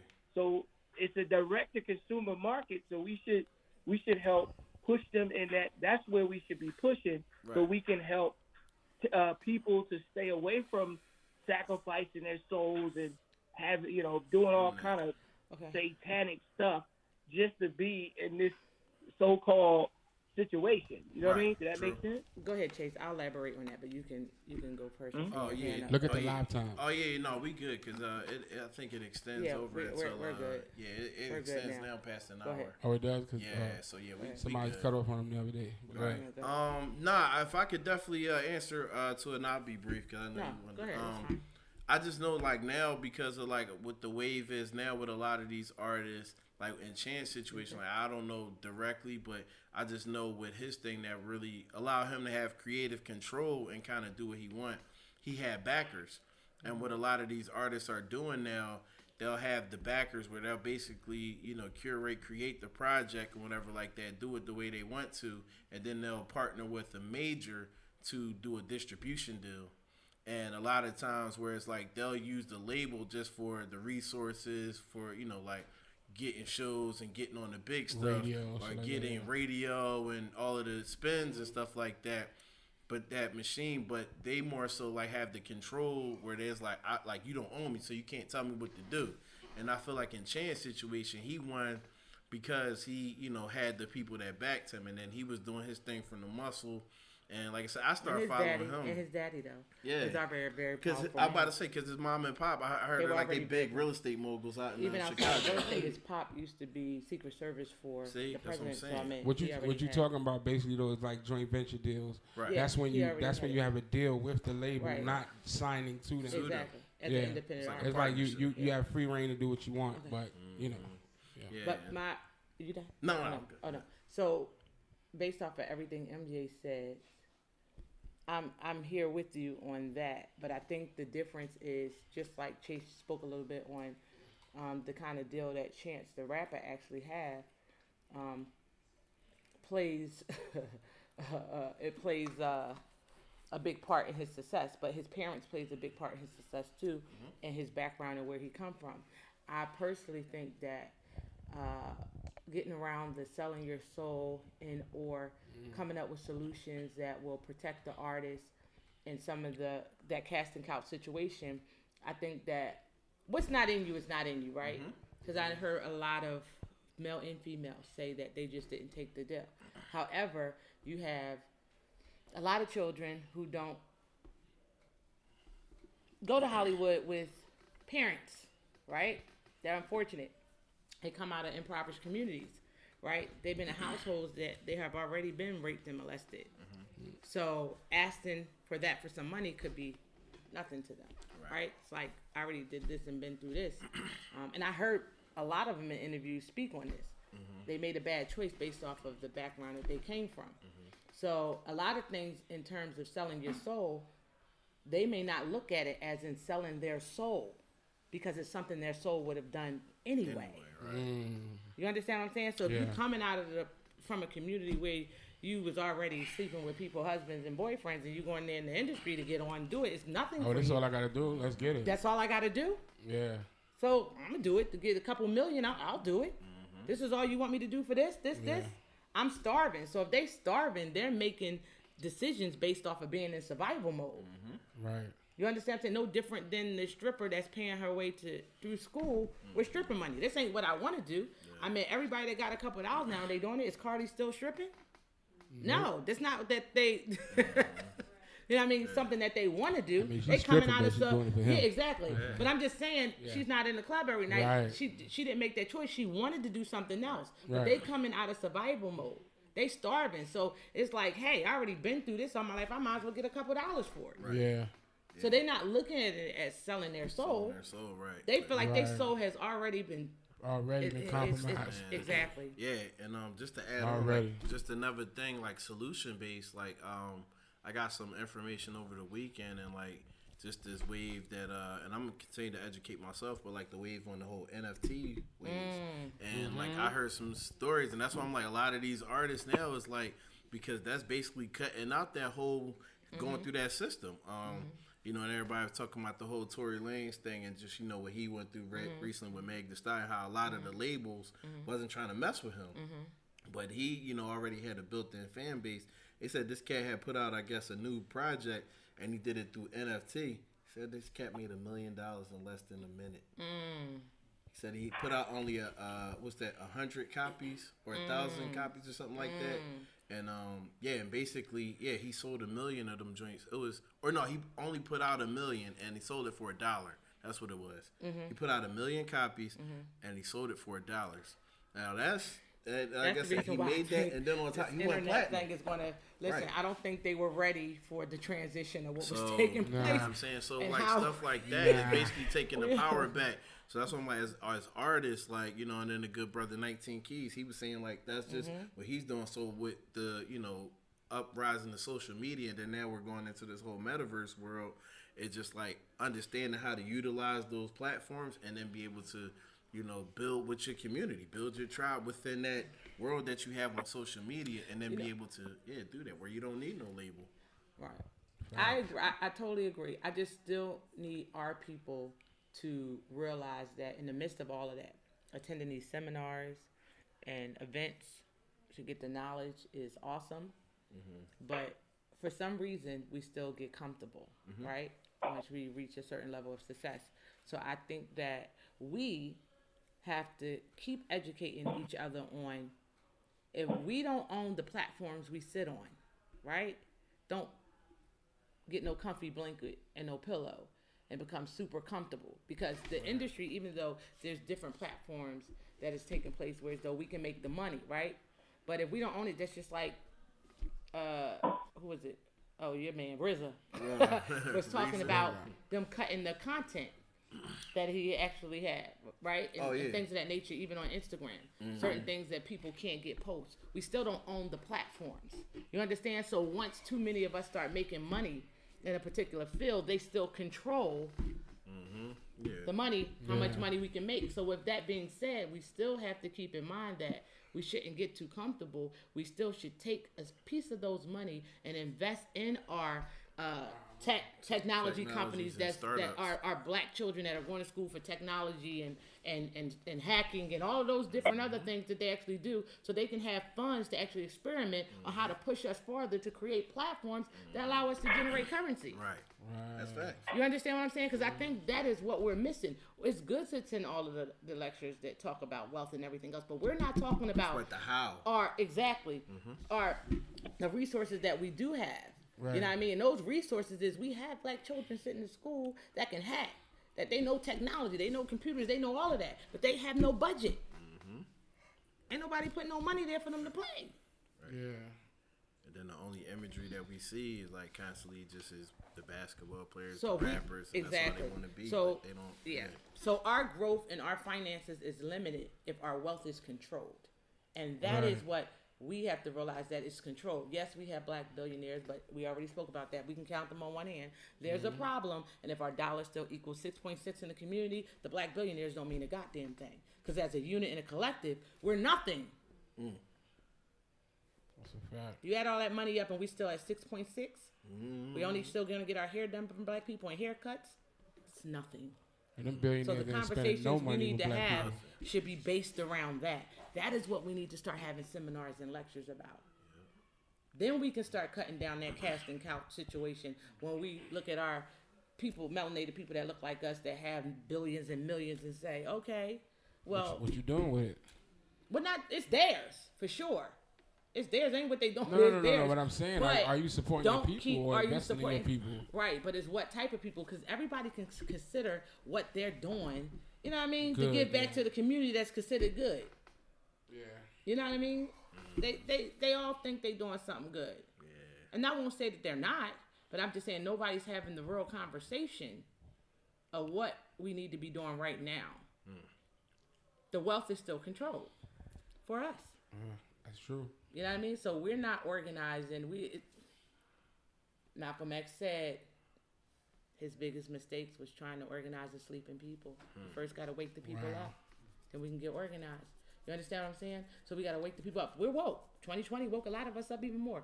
We woke when Trump went in office and they had the tiki torches on and they little khakis on there. We're woke now. So we need to get organized. So who is organizing the people outside of what we're trying to do to organize the people? What platforms or other podcasters that's coming together to try to organize the people, preferably people that look like us, to actually come to talk about how can we, like literally what she was saying right now?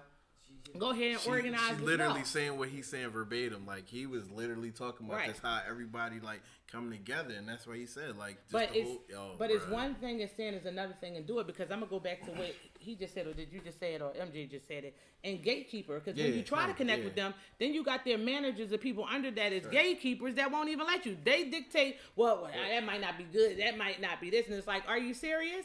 We're talking about organizing us. Why is it a dollar sign associated to that? That's something totally different. Charge your fee for whatever product or service you put out. But in educating and coming together to create resources for our community, there should be no dollar attached to that at all. Right. There should be no dollar attached to that. A dollar attached to go to the community to see what we need to do and have meetings. There should not be a dollar sign attached to that. Your worth should not be. To me, that all needs to be thrown out of the picture. When people realize their strength and realize that you are the bag, instead I just feel like just chasing it is 100% controlled, and I feel like this is my own ideology. If you ain't a part of the with the solution, you're a part of the problem. So if I gotta keep reaching out, you can talk your ass off to say what you about. If you're not coming to the table and you ran across this information and you're not gelling, I was raised with the belief system that the reminder benefits the believer, right? And that's how you can tell who's a hypocrite. Right. So if I'm reminding you of what you say you believe in and you go the other way, you just show me your belief system, what it's built upon. So at the end of the day, I'm just looking for the individuals that is willing to, as Beyonce said in that Spirit video, come out your estimate, step in your essence, and know that you're excellent. Rise. Those are some powerful lyrics right there. Step away from your estimate and step in your excellence. Powerful balls. Right there. You know what I mean? That's the power, man. Of just that part right there. We have to organize first. You know what I mean? So if we can organize, we can actually figure out what our children doing over here, what they doing over here, and start making it happen. Because our race is wealthy. If we don't know nothing else right now, we know that we're wealthy. So the black delegation, we nominate Solutions to speak for us at the table of brotherhood. No, you don't. You're not. No, don't you dare call me masculine again. No, I'm not at the brotherhood. No. It was from the Chappelle show. But that's facts, man. I know that's right. Facts. Like he was definitely saying that last night. It's just like how the power just of us as people, like how we all can just come together of different shades, and that's not like. And really just unify, like, man, that's dangerous. That's a dangerous force. But a lot of times we just have our views, and that's what distracts and keeps us from uniting. But you think it's value and views, or do you think it's religion and actually status?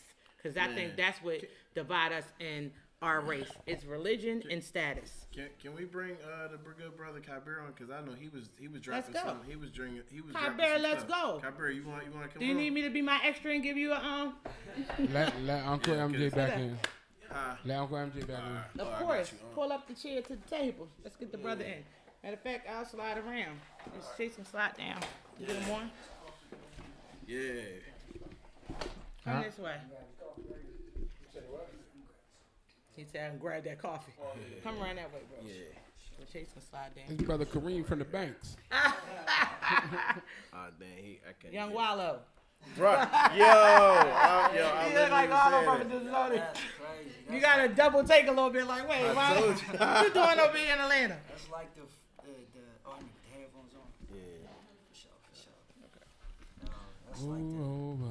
There you go. What's up, family? So this a first, man. Yeah, it's a first, man. Yeah, man. Shout out to the good brother Kabir Muhammad. Peace. Man, coming from there. Tell them where the people are from. Walaikum salam. Yeah. I'm originally from Compton, California, off of El Segundo and Compton Ave. Nice. I left my wallet in El Segundo. You got your what? Nothing. Tribe line. I caught you. I'm with you. That's that tribe. I got you. Yeah, man. So shout out Southern California. California as a whole. It's all about unity with me for sure. So yeah, man. But man, I'm excited to be on this podcast. Oh man, so I'm grateful to y'all. Let's talk about it. Let's talk about it. Yeah, man. Let's talk about it. Let's hear your thoughts that Mr. Chase said we were just. Like I said, I just met the brother over the weekend, man, and he did his presentation up there, and he was talking about the credit fixer, and he basically, man, was just dropping and just talking about what he does, and I'll let you get into that, but I know last night in particular, and we're gonna get to that part. We had a I told you. I knew. You said that. Wait, is that the hacker guy? Right. He said Chase was like, I don't think he was hacking. I'm like, I could have swore he was hacking.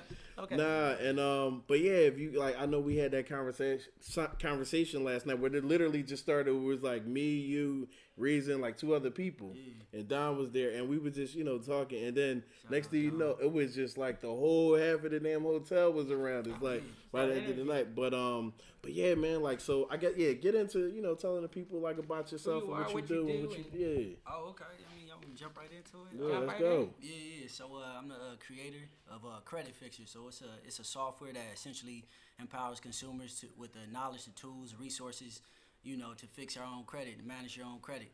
Mm-hmm. So help you achieve the credit scores that you're looking to get. And so for me, I always felt like knowledge is our greatest enemy. Right. And just like you said earlier, like unity is our greatest power. Mm-hmm. Right? It's most Honorable Elijah Muhammad taught us that unity is more powerful than an atomic bomb. Mm-hmm. So that's one thing that we have yet to try as a people. Mm-hmm. And to your point about religion and status definitely has divided us. We get so caught up on titles and all of these things, and that's what prevents us from uniting. Right. And for me, I felt like having the knowledge. This entire nation is built off of credit, and they leverage everything off of credit. And so for us as a people, we don't have this information. Like so I figured, like, man, I'm tired of people going to other people for information, especially as it relates to finances and credit repair, quote unquote. Mm-hmm. And so I figured, like, man, once I got the knowledge and I figured out how simple it was to fix your credit, I was like, damn, man, people charging $1,500, $2,500, $3,000 to fix some credit. And you may potentially get the results that you're looking for. Sometimes you don't. Right. But I was one of those people charging. Me too. But I'm the bomb. I was giving them their money. Yeah, go ahead. But to that point, like Jay-Z said, set your price, live your life. I ain't mad at you for charging what you want to charge. Do that. But at the root of it, I feel like people, you got the power to do it yourself. You just don't have the knowledge. And a lot of people that got the knowledge, they reluctant to share it with you. And I always say this: once you got the same information or the same knowledge as somebody else, they can't rule you. So I figured, like, man, why not take my skill set and my ability, to code and my newly found knowledge of fixing credit, why not put it in the software and make it simple for others to do themselves? So yeah, that's hey, man, get that man some hand claps. Give him a hand clap. That's facts, man. Now, if you can, like, I guess get into, like, that conversation that we had last night with Reason, man, because literally, what was the question? It was like when he was talking about just basically, like, the whole unification and, like, how they got to keep, like, some level of, like, craziness just within, society, like, to really keep folks under control and keep folks at bay. Creating the chaos. Yeah, it always got to be some form of foolishness, like, within, just a community. Like, it just, because that unification is serious if cats really came together and was on the same page. Oh yeah, for sure. So like, again, knowledge. Ignorance is the greatest weapon of the enemy. Mm-hmm. They gotta maintain ignorance. Mm-hmm. And ignorance doesn't mean that you stupid. It just means that you just don't know. Right. And the more I can keep you out of the know and keep some in the know and some, that's Honorable Elijah Muhammad. I always go back to the teachings because there's so much wisdom in it. And he said that the devil, he mixes truth with falsehood. And so he'll and when he comes, all he does is he'll come into a group and he say, oh, this person did that. He spread lies and gossip and just step away and watch the chaos happen. Yeah. So watch the cancer grow. Yeah. Yup. So he come in and he has to maintain division and ignorance. If he can do that, he'll always rule. And so those who come up with that knowledge and start, gaining influence, you notice, like, a lot of times you can notice in the media, if you pay attention, they'll start highlighting that person in the media and just, making them look bad. And to your point about Malcolm, he said that the media is the most powerful weapon of the devil because he'll make a good man look bad and a bad man look good. And he said, if we're not careful, what? I forget that part. Don't make me. In more than one words, he said, if we're not careful, we'll end up idolizing the media opposed to the actual victim that actually they set out to actually to destroy. And what's crazy? And this was years ago. I said that's crazy. But yeah, because he spoke about this years ago. We're still. What amazes me is some of the and I have to say all of that without getting emotional.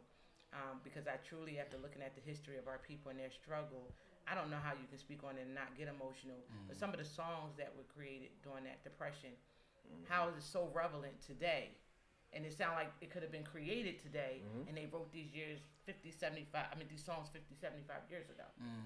Yeah. So the age of our progress we still living in it. We still definitely living all the way in it. You know what I'm saying? And like I said, and I think it's just because of titles and religion, and it boils back to what he said. He always got to go back to what the Honorable Elijah Muhammad said, and this is what we have to realize, right? Because he just said being ignorant is not what stupid, right? Yeah, it's just stupid. not knowing. So with that being said, the actual definition everybody is just has not knowing. their teachings and get their teachings from somewhere. So you should never be offended if somebody sat there and said, well, my mom always said, or my grandmama always said, or my dad always said, because that's who they learn and they study under. Mm-hmm. If you study under Elijah Muhammad, we have a lot of sects of Muslims, right? If they study the Prophet Muhammad sallam, you understand they get their knowledge, but you can't 100% believe in your head that the information started there. Right. Because I just told my ex-husband this, the Prophet Muhammad sallam got his information from somewhere. It didn't start with Islam then. You know what I mean? So we had to go all the way back to Egypt and go all the way back. So you cannot, it's good for you to reference where you got it from, but you can't think it's the start of your whole foundation. Yeah. Everybody got to learn that way. So if we can come to the table with that in mind, even the Christians, with the information that they have, we take what we agree on and move forward. What we disagree on, you got to do personal development with that part. Right. You understand what I'm saying? That part is accountable through personal development. Man, and if you do that, if we all do that based upon whatever religion we're on, we'll have the same spirit. And even if we don't have the same religion. I love what you're saying. And, I like that. Hold on.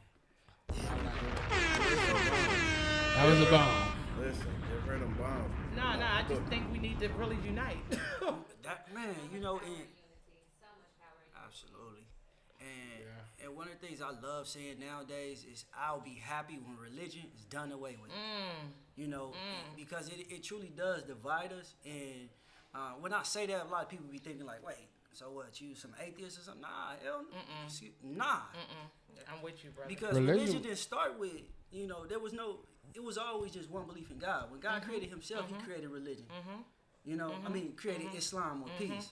Peace. Everything submits to the creator right now. Even the sun. The sun submits. Yes. The grass submits. It's only the human being that has fallen away from submission to God because he made us like himself.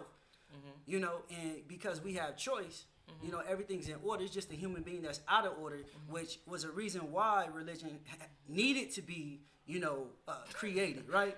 But we, and so we had to realign the human being to, get back in alignment with, our nature, which is God. So nature is in submission to God. It's just the human being that's not in submission. Right. Not in full submission. Full submission. It's so total funny, submission. And you saying it, it's like we are so in submission, out of submission at the same time. Right. We are so because we're doing according to the order, because we're not perfect human beings. We're imperfect, but we're so like just going with the flow. Yeah, I totally agree. And he put us on a course of perfection, infinite perfection. So the human being is being developed. Right. It might not be in our time when we reach that that complete development, but he made us perfectly imperfect, like you said. And let me be clear, when I say I'll be happy when religion is done away with, what I mean is that, we will finally have reached I'm clear. Submission. What you got from there. Right. To the creator. I'm with you on that one. Well, I'll be honest. I'll be honest. I kind of feel like, the religion that people follow, I feel like that kind of is like the first media. You understand what I'm saying? Because because it was created to do what the media does. Control, fear. You know what I'm saying? Like the media, all of that stuff keeps you in fear, keeps you controlled, and it makes you, not want to get together and do certain things because you fear your own man. You understand what I'm saying? Like in the media, all they do is make us look bad so that I won't want to team up with you because it's all the niggas that shoot each other. So why would I want to get in a room full of us if I feel like one of y'all might have a gun and this might happen?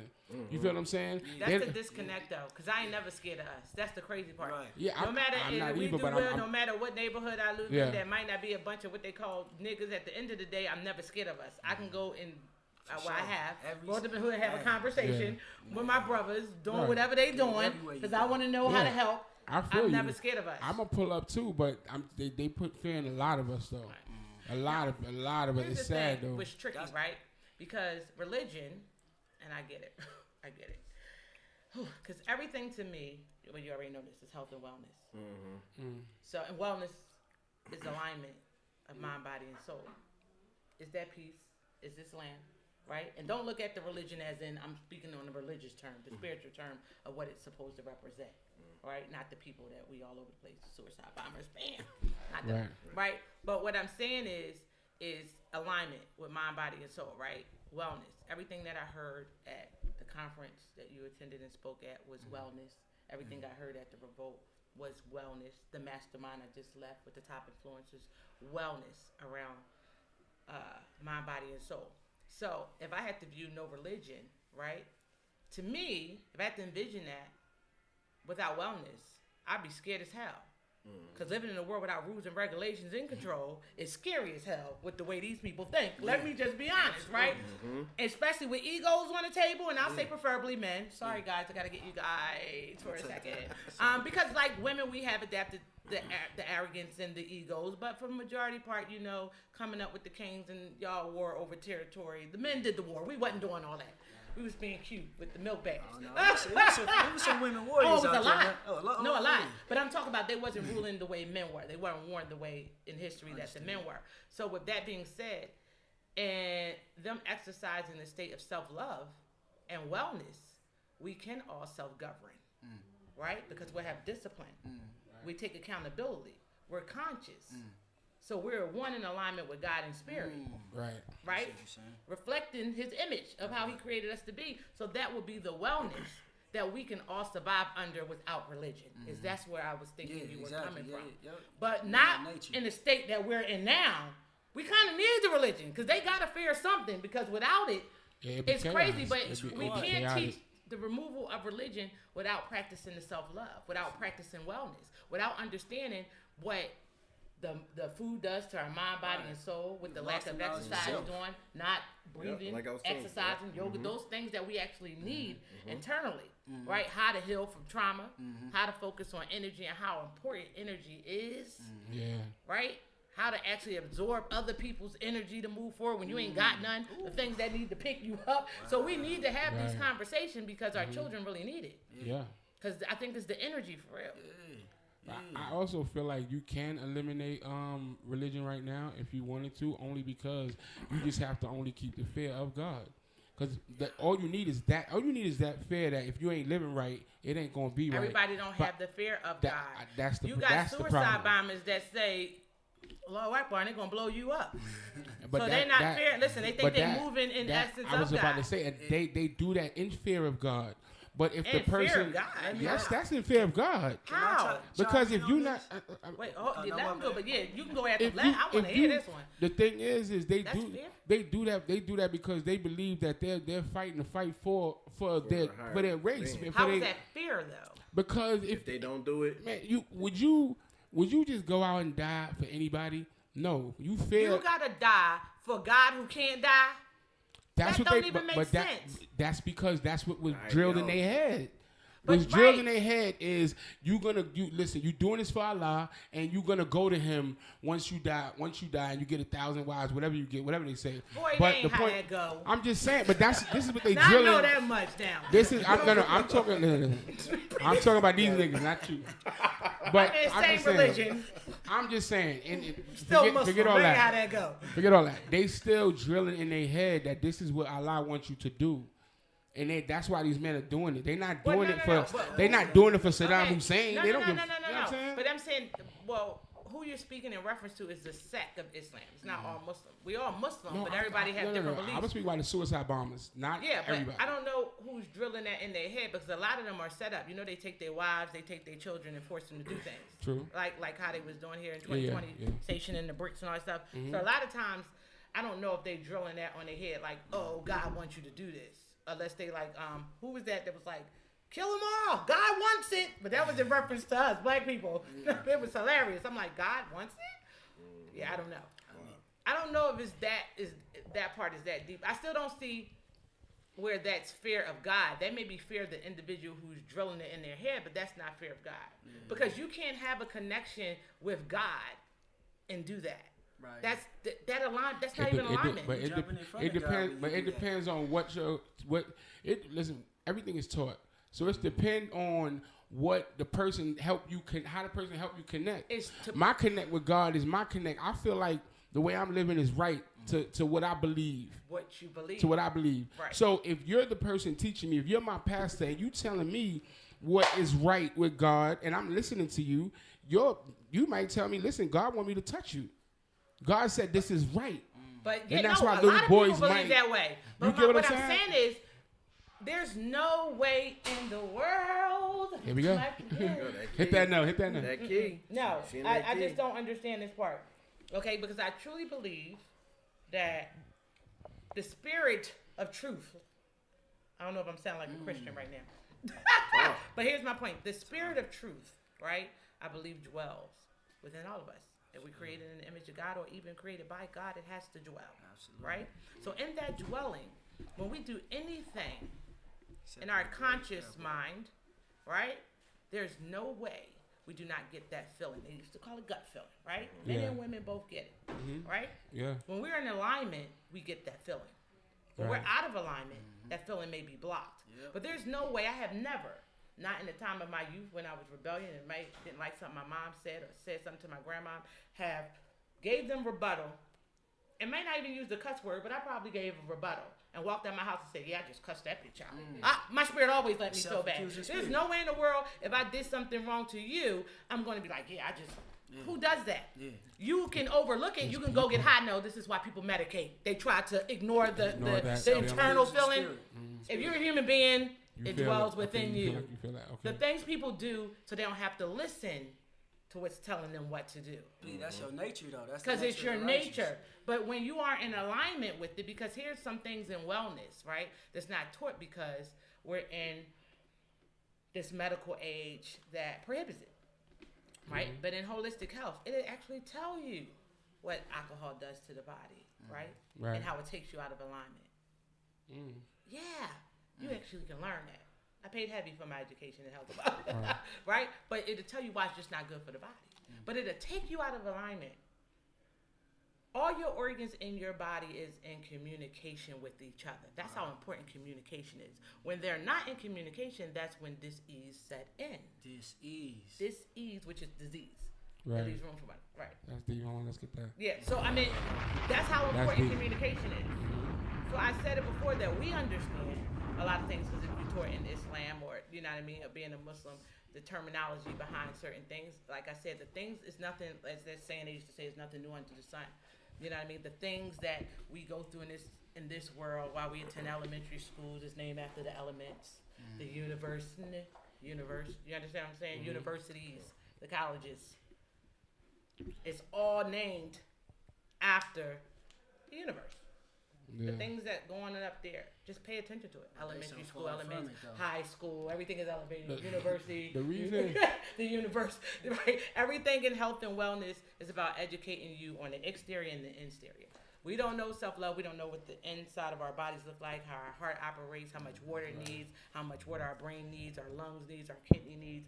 Those things we need to know, though, in order for us to align. And there is so much wisdom in that, you know, and as I got older, because growing up in the Nation of Islam, you know, getting the actual facts, you know, that the Honorable Elijah Muhammad gave to us, you know, taught you about, you know, how far the earth is from the sun, how fast thought travel, 24 billion miles per second on average, how fast, you know, light travels, how fast sound travels, you know, how big is the earth, how much water, how much land, 57,255,000 square miles. So can I pause you for a hot second? Sir. Do not lose your train of thought. No. So thought travels at 2.4 billion. 24 billion miles per second on average. Okay, how do you measure thought traveling? That's a good question. So a lot of people don't know this about me, but I did research at the University of Chicago. Go ahead, 'cause I was about to. And we mapped out the verbal speech process in the human brain. And so I was like one of like 9 people in there, right? Only black person in there. I was give him some bars developer. for that. Go ahead. So I still got that old poster and everything for the research that we did. And shout out to Dr. Leo Toe, Asian guy. He's like, but I got it into the room, right? And right. Shout out to you. What we did was we put ECG electrodes on the top of epilepsy patients. So before they went and got surgery, you know, they would be okay with us putting like the electrodes, and we put them through like simple tests, like say A, B, C, D, E, F, G, basic, you know, arithmetic, right? And so what we did was gather all that electricity, you know, that would, you know, where it was going. And so you actually think the thought and actually man, this is so crazy. Thoughts are real. Let me just say that. Let me make that clear. And so what happens is you think the thought, it goes from like your Wernicke's area to the Broca's area to the prefrontal cortex and then the motor cortex. But when you actually think the thought, you already, like, just like I said, think the thought. I didn't already said it, but it just got to the motor cortex to make me actually say it. So it's moving that fast. And Leo told, so as a child growing up, I'm having these actual facts that the Honorable Elijah Muhammad gave to us, right? And this guy, Leo told, was surprised. He was like, man, it looks like it's going about around 24 billion miles per second. And I'm just like, damn, I knew that already. But just to see it, like to see the electricity, we created this graph. Me and this white guy. So thoughts moving electricity. Thoughts traveling like that. You can see like the electrical where it's traveling in the brain. Picture when your heart monitor, it pick up and it's monitoring your heart. You see how it looks? And the cold part about this though, light traveling, man, it takes 8.5 minutes for light to travel from the sun, which is 93 million miles away from the earth. It takes 8.5 minutes. It takes 8.5 minutes for the blood to circulate from your brain down to your foot and back up to your brain. Right. So this universe, this is a macrocosm. We the microcosm of that. And you're the material existence of the universe, and that's the part that we don't understand. But I'm learning more and more about it every day to understand it. But we're the physical manifestation, as in with, oh my God, because I forgot who said this. I was at a seminar. But he said, God is life in action. Thought it was so profound. Like, right? But we're the material. The exterior part of us actually mimics 100% the universe. When I actually got into that, it was like 28 years ago when I had my first child, right? So, damn, I just had my age. I was talking too fast. I said, literally 28 years ago. I just thought it right. Damn. But anyway, when I had my first ultrasound, I kept saying, why does it look like the universe? Looking at the monitor.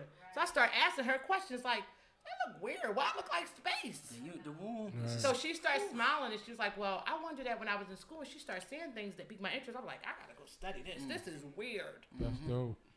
That's what first made me go back and start studying and said, what connection do we have with the universe? And see, that's the thing. Like, we don't even know who we are. We we born into this world, and we don't even know that this earth is ours. We live on this planet. We know nothing about it. We don't know how much water is on it. We don't know how much land. We don't know the biggest mountain. We don't know nothing about it. But we come on this earth and we start saying like, this belongs to me. China is mine. This is mine. You don't even know what's yours. All of this earth belongs to the righteous. You know. And you know, when you look at this universe, when you aware of your like, where you stand, and like it's like you being on somebody being on the Monopoly board, but you on top of it, you can see everything. Most of us just on the Monopoly board, so we only see that point of view. But when you are aware of like who you are and what you are, and like how things relate to you, just as a human being, just like you said, like that's like. The universe is us. It's us. Right? It's that circle of life. And if that's you our listen nature. to that song from Lion King, it's the circle in it. I'm telling you, very powerful words, but it's true.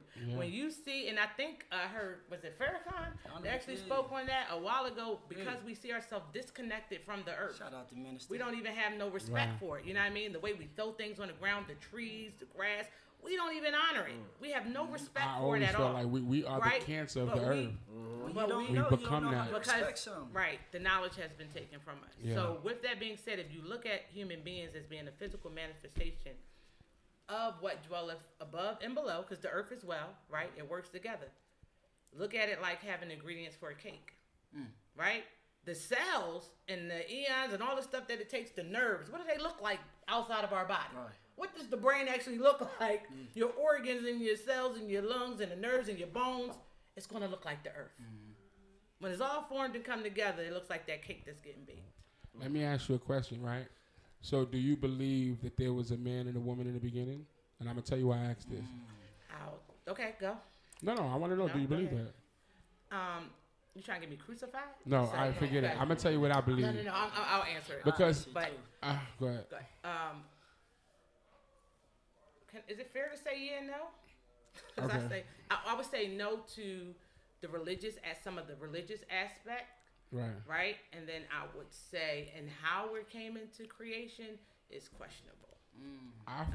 I had a deep conversation, and we was going back and forth, thinking about what came first, the egg or the chicken. So the egg or the chicken. Yeah, the egg or the chicken. Like, what came first? Like, what was there? Was there egg sitting there and it hatched and then came the chicken, or was there a chicken made and then? I'm a little slow. So how we get from Adam and Eve to the egg and the chicken? Okay.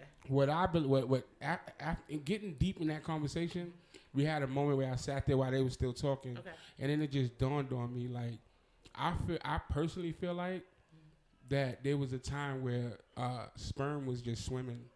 And egg and female eggs was just in the water, and one day they met. No, I love it. Because in my head, it's a commercial. It's a movie already. I'm talking just before humans. No. Before humans. This is a movie in my head. I'm just saying before humans, it just might have been a mutation in some form where I just feel like we're in rare form. Go. I just feel like somewhere a sperm that's probably never been where the eggs be. Mm-hmm. They have never met in this universe, and one day they met. And then that formed the first human being, and the cells just started. Like and think about it. Hold on, and think about it. Think about it, and think about it. It happened in water. Mm-hmm. Well, definitely water. It happened in water, so it's like boom, the baby was formed. I feel like that's the best mind way. Beautiful for some of the things that it come up with, though. That's a different way. It was a child who brought to my attention. I'll take the credit for one of my genius children. All right, who actually said it was my dad saying something super crazy. He is Muslim, a little extreme. He a little bit down, a little bit better, right? Mm-hmm. But he said something in reference to Adam and Eve, and he was talking, and it sounded a little far-fetched. So my daughter said, well, if Eve was taken from the rib of Adam, that's how all the female animals got here, too. They was taken from the ribs of Adam. I said, damn. Right? He couldn't even answer. He was stuck. He said, you don't worry about that. You just... just be a kid. Right? And there was another situation, and of course you already know about this, but my dad was going on and on about the story of Abraham and how he was supposed to, everybody know the story, sacrifice his son, but God prepared the lamb. And this situation happened because we were having a meeting, but this just happened last year. My sister kept going to my dad's refrigerator getting lamb. So I was going to go get some water. He said, y'all stay out of my lamb. I said, Dad, I don't eat meat. So I ain't taking lamb. He told me, you better be careful with that steamer. You better stop with all that health and wellness stuff. Lamb is pure. Oh, geez. Shout out to lamb. Dad, I love you. Good man. I love him. He was like, lamb is and I'm like, wait, so of course, all my brothers and sisters are Muslim. So they laughing though. They're like, Dad, lamb is a healer now? Why do you think that God gave Abraham the goat to do this and this, the lamb to do this? And we sitting here like, I remember the story, Dad. So now he's a little irritated because I said, Dad, I can't listen no more. My sister said, that's my cue to go. And my nephew and my daughter is sitting on the ground listening, and they're confused. So he's like, I'm going to tell y'all the story. And he's telling them why Abraham became God's friend, because he was willing to sacrifice his son and obey God. And God was just testing him to see if he was going to do it. But however, he didn't sacrifice him. He provided him with the lamb. And we said, and that's why Abraham became his friend. And my daughter said, I don't need no friend like that. That's funny. The way we all died laughing. He was flush. This high yellow man was flush. You may be having a sin for sin. I said, Dad, you ain't about to get my baby, because if somebody told you that God said to sacrifice your child and you'll have to become my friend, how would that sound to you? So to say that to a 10-year-old at the time, she was like, I don't need no friends like that. No friends like that. So, right. So she struck another thought process that was like, boy, I'm telling you, babies, the things that they say out their mouth to get you to think. Mm-hmm. But I thought it was hilarious. Yeah, that's crazy. So she gave us something to look at, like, did God have to? But I told him he set himself up from that. Because to me, you're asking, what you're saying is, according to the way that you believe, the most powerful, I don't even want to say person, because, to him, God is not a person. He's a different type of Muslim, right? So, God is above all things, right? Even us, human beings, in his belief. So the most powerful individual who already know whether or not he can trust you is testing you to kill your child. It's a contradiction somewhere in there that he just couldn't get. Right. Because why would he need to do that? It's like, do God really have that much time to waste? Why do he really need to do that to test your loyalty? Because he already knows. He should. Well, he's testing his loyalty because God don't. The way I understand it is, God doesn't make robots. He gave the human being free will. Free will. So, that's what it is. If I'm gonna if I'm a God, like I want you to choose me. I don't want nobody to just. That's why I don't agree with that fear thing. Wait. That's why I don't agree with that fear thing. And to go back to that statement that you said, that's why that fear thing. Because when I was younger, I say it to my dad and all of them now. I don't fear God the way you guys do things and fear God. I don't do things out of respect and love that I have for my Creator, right? Because I know what's best for me. Right. So that's why I abstain from things. It's not fear, because He ain't never did nothing to me. He gave me the best. Right? He gave me a whole lot of power within my rights. That's why I never understand why they try to pump fear. But in reference to that thought process of free will, there's other things that fall underneath of that thought process. Because even the animals, right? Because they always say we're the best of creation, and I get that. But is that according to our intelligent intellect? Because animals are very smart. They have emotions. They have spirits. They think. They're intelligent. Right? Some of them are way smarter than us. Right. But my point is that I'm making is, just based off of what you just said, how are we determined that based off of what we can understand? Because in their language, they build colonies. When you go back and look at some of the things these animals do, I don't see a difference in the human being. It's just they're not created. We're all created differently. That's just it. But check this, though. I heard the Honorable Elijah Muhammad say, he said that we are the most intelligent of God's creation. He said we are the most intelligent because we experiment the most out of any other. But is that healthy? Because experiment is to our detriment. To some. It depends on how you experiment, right? Like the scientists we have today, these what they call scientists. I heard Don Elijah Muhammad talk about the 24 scientists. They ain't experiment the way that these quote-unquote scientists experiment. These scientists experiment with, trial and error type of deal. Like, it didn't work, let's get another body. Just like they getting wombs and stuff and killing people just to figure out, like, how to transplant wombs to men now. Go back. Oh, okay. You know what I'm saying? I did see a post that was saying, oh my God, I saved it. It was a man pregnant saying, pregnancy has no gender. I was sitting there confused, like, wait, what?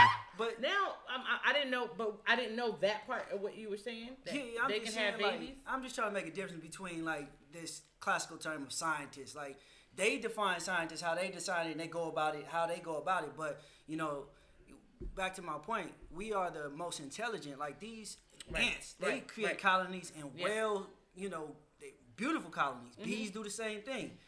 But the human being, like, they're not outsmarting the human being. No. So we are the greatest of God's creation because look what we're building. At some things, right? But the thing is, we think that I was thinking they not that damn smart. There's no.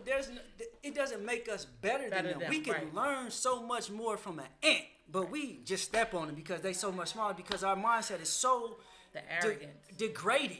This human being, us, we so degraded that we think we better. But that mindset comes from a wicked mindset. We under a people that think that they better just because of their skin.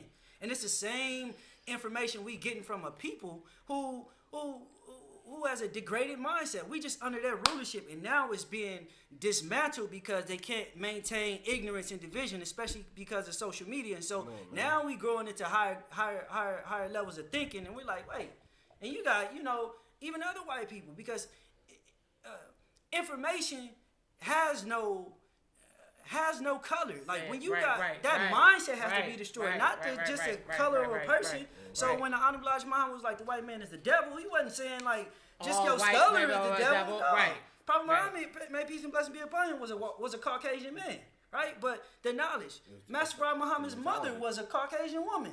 Had a black father, but so it's not that. It's the mindset in the nature in which they was created that has to be that maintains that mindset that has to be removed from the planet. Elijah Muhammad said the earth belongs to the righteous, not to quote unquote black people or any other group of people. The righteous. So with that mindset, man. And the righteous is spirit, and that's what they have to understand. It's a spirit of righteousness. It's not a color. Yeah. And that's what people have to understand. That now black people want to be bougie, or now black people want to do this. Bougie is a spirit. Everything is a spirit. Right. So what we were talking about weeks ago when I kept saying that frustration is a spirit when I got called masculine sage. Okay, it's not masculine. You know what I mean? If my tone elevate out of frustration, it's a spirit. I'm not trying to be a man. Right. It's like saying I can't be frustrated. Or if my tone shift, I'm trying to be a man. No, I'm not. I'm frustrated as hell. Right. That's a spirit. So it's the spirit of righteousness is a spirit. It's not a color. Right. And that's what we need to unite on. Right? So to go back to that first thing. Yeah, no, vibrating in alignment. But in alignment with that spirit. Man, our thing is we just not even aware of like the nature and thing. We don't even think. Because we can't get away from what has been inbred in us through being colonized across the globe. I can't even blame that just in America. Right. Being colonized across the globe. Right now, I still know Christians, Muslims, and a whole lot of other people for different reasons, but I won't use the people that are not religious.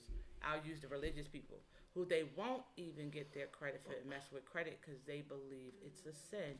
This is what I know for a fact. I've been working with some in my family telling them forever, like, are you serious? You struggling right now because you want to. Yep. Seriously. How could credit be a sin though? Well, listen, because at the end of the day, it depends on what, I don't know too much of what Christianity teach, right? But I know some of what. I know Christianity. Of I what used to take Bible some study. of the Muslims actually teach, depending on what sector they in reference to credit. Right now, I get it. Riba, what they call riba. And a lot of things, what I want them to understand is the intention behind what you're doing. They don't understand that some credit is good credit. Now, the bad credit is the people who set up credit with the intentions to keep you in debt. Right? They want to keep you there. Like the industry we just talked about. They want to own everything about your life. Right? And then they don't even know about the good credit or the good debt. Right. They don't even understand that. It's all debt at the end of the day. But they don't understand that even in credit, it's good debt and bad debt. Right. They don't even understand that part. Because there's an opposite energy in everything. Right. We had this conversation before, and they talked about the alpha male, and I said, what an alpha female? There is no alpha female. Wherever there's an alpha male, there will be an alpha female. Wherever one energy is positive, there's going to be a negative to it. That's just how energy works. Yeah, but the thing about it, like I said, it's all debt, but you're the original creditor at the root of it. And that's the thing, like, we think because we get these quote-unquote credit cards, which are not really credit cards, you know, but that's a whole nother discussion. But we become the debtor because we don't understand contracts. We don't even understand the world we living in. This United States of America operates off of credit. It was founded upon the loan that was given exactly to them to get here. All the debt is already taken care of. That's why we got Social Security numbers. There you go. That's the real credit card. That's the credit card. Go study the definition. That is your bond. They don't understand. Every time they write a ticket, you're in the bond. Every time you write. When I found that out, that was shout crazy. out Brother True from Hey, man. Brother Umar. Shout out Oh man. Remedy Conference, I Self Law Master. Get to my this weekend. Yeah. Shout When out. I first found that out, that was a few years ago, and I was just like, oh wait, what? Yeah.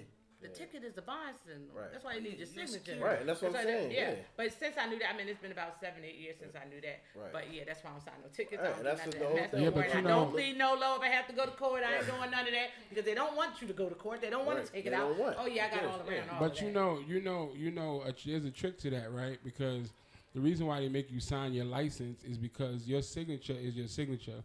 You can sign all that stuff. You just ain't got to sign it correctly. Right. You understand what I'm saying? But that's your Because- contract. Yeah, but if I don't sign it the way it looks like on my license, that contract ain't good. Right. That's You understand what I'm saying? Because I remember I try to sign when I switched licenses to a new state. I try to sign it differently, and the lady's like, you gotta do it like that. You do it like that first, and then we can switch it to that. So first, show me you do that, and then you can do this. So it's crazy how how that works. The thing about it is all contracts are negotiable. And most of us don't even know that. I agree. You know, and that's to your point. This is what I'm saying. Like, ignorance is our greatest enemy. They control us through our ignorance. And it's because it's so a lot. I think that our people is so under so much trauma and stress just from the past that when you go and find out how much you just don't know is overwhelming. It's crazy. So it's not even knowing where to start. And because so many people has put out information before they have reached the spiritual righteousness. It's like, who do I listen to? This person said this. Who do I say this? One man can say it just as calm and humble as you. And then we would have my brother who I love so very much. And I do, Umar, who's like, You know how Umar Johnson is? Right. He might be snapping at it. And it's like, who do I pay attention to? Because he's over here and he says 80% of the things that's right, but there's 20%. I hear the brother over here saying that's wrong, and he got 80% that's right. So it's like, they like this. So who do we listen to? That's when you got to do your research. That's why you got to do for self. But then they get overwhelmed and they stop, right? But then when they do that, they stop because it's overwhelmed. Then it's like, okay, I want to get the information, but now I done ran across somebody that says, I got to give them some money. Right. Who do I give the money to? It's like going to say you need to go get an IRS number or EIN number, and then you find out I can go to the government website and get it for free. But then before you did that, you done ran across all of these information that's telling you to do this. And here's the thing. You still got to pay for the application, the business license. They just found the link for you. They don't explain that. So they feel like they've been scammed. So our people is left in a state of mind where they don't have any trust. Right? We don't have any trust, any relationship. We don't know who to trust, who to turn to, because now everybody's about chasing their bag. But see now, somebody said it earlier. Knowledge is the new bag. That's really the new bag, and that's the main reason why I built Credit Fixer, because I want to empower people. Empower you, like you got all the power. We just don't know that we do, and we don't feel confident enough in knowing that because we put all our power into somebody else. This person they got all these followers, they got all these likes, and then you start jumping and putting all your belief in them. Stop doing that. Look in the mirror. Like, you can truly do this, but you got to be driven. Some people got to actually push you. You got to find those right people that's gonna help push you and help pump you up, because a lot of times that's all you need is just a real push. I think we need to do more of the conferences and more of the little group workshops that's away from social media, so that we can actually pick up the vibration and connect in alignment with humanity. Because I do believe, and I said that before, don't get me wrong, I love these cell phones, I got two, but it seems like we traded energy and traded information, because before these came out, I remember my brain was a phone book. Not many numbers I can remember by heart. Right. But I disagree with that a little bit, and go ahead, come on and disagree. The way I disagree is because technology is always gonna win. No. I'm not saying it's not going to win. What I'm saying is we're trading information. When I say trading energy, not in a negative way. I'm saying it killed one part. I see its benefits, but what I'm saying is we need to be sitting side by side away from. I was going to meet you there because what I was going to say, you need to feel my energy, not from on top of live or on Instagram or Facebook. You need to feel that in person. We got to leverage it properly, because social media has been such a benefit, but it also has been such a major deterrent to our growth, because the stuff in which we watch and the stuff that the silos that we in, I can go into this a lot deeper. No, I get what you're saying, but I think you're lost at what I'm saying. Okay. What I'm saying is, because I'm not taking away the power of this, especially for us, because it works for us. But what I'm saying, where we lost touch with, and when I say traded energy, is we traded just alignment, right? And I'm giving you a prime example at the mastermind that I was at a week ago. I've been running rapid for the last 2 weeks. It's funny, I was at the wrong place, right? But by the time I got to the right place, we engaged in networking, communicating, and talking, right? And this young lady, as we're talking, I can see her eyes forming up with tears, right? Wow. Right? So I'm observant in behavior. So I'm just watching it. I don't want to say anything like, is everything okay? I see she was on her phone. She talking and she judging the communication. So I cut the communication. Said, hey, well, good meeting y'all. Let me get a hug over there. And I gave her a real hug and just said, I'm with you, sis, and let her go. Right? So as we ended the next day when we got to class, she came up to me and she said, I appreciate that hug. That made me realize I have never had a hug. Now, she's 32 years old. I said, never? She said, never. I grew up in foster care. She just told me her life story. And then from that, you know how you say everybody got around y'all? Wow. Everybody entered the conversation, and now we having a conversation. And I'm not even noticing everybody is there. That was one of the reasons I was telling you they made everybody go on live and say something nice about me. I'm like, no, don't embarrass me like that. But what I'm saying is when we're in the room together, we can pick up people. That's an alignment. I can feel my brother's pain, my sister's pain, because I do a lot of work to work on myself and stay grounded. So online, I won't be able to reach out and do that. If I'm putting in the comments, how is it really genuinely felt? Am I saying that so somebody can go follow me? Our minds shift somewhere else because if you run a business online, it's like everything I'm going to say is connected to my business. So we need to be in the actual room together to communicate so we can pick up energy and play on the energy that we don't realize that we have. You know what I mean? The energy that we spoke about a couple weeks ago. When I told you that energy, when you lose your phone or you need a jump that you scan in the parking lot, try to figure, who can I ask? Tap into that energy that we already have. You understand what I'm saying? That energy with my brother to know if something's going on. Reading body language. So that's what I'm saying. Not that this is good, but I'm saying we transferred it because everything we do now, we got to pick up and go like this. Right. Yeah.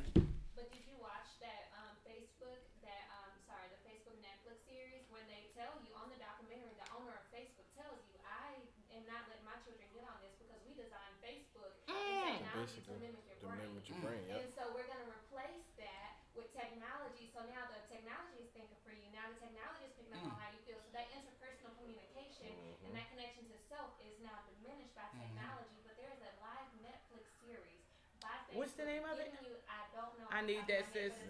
Wow. And the developers of Facebook are telling you, I saw it. I don't want my children on this because we actually designed it to mimic your brain so you don't think for yourself. So is that why they spell my name Salesman every time I try to put Salim in there? It's every time I go sell, I'm like, how you telling me my name? I haven't been on Facebook in a minute, but there was a point, I don't know if it still says this, but the question is, what are you thinking? Oh no, I never. Like that's how you post. What are you thinking? It still say that thing. What the fuck? Like why? I felt like why are you trying to get into my head? And it's like what they doing is the shit. Listen, when you post, it just says what are you thinking, and you type it in there, and that's how you post. But my thing is, even with Instagram, it's like you're getting us to just expose every part of us, even what we thinking. See, my thing, I watch people post on their page when they posting like memes and shit like that.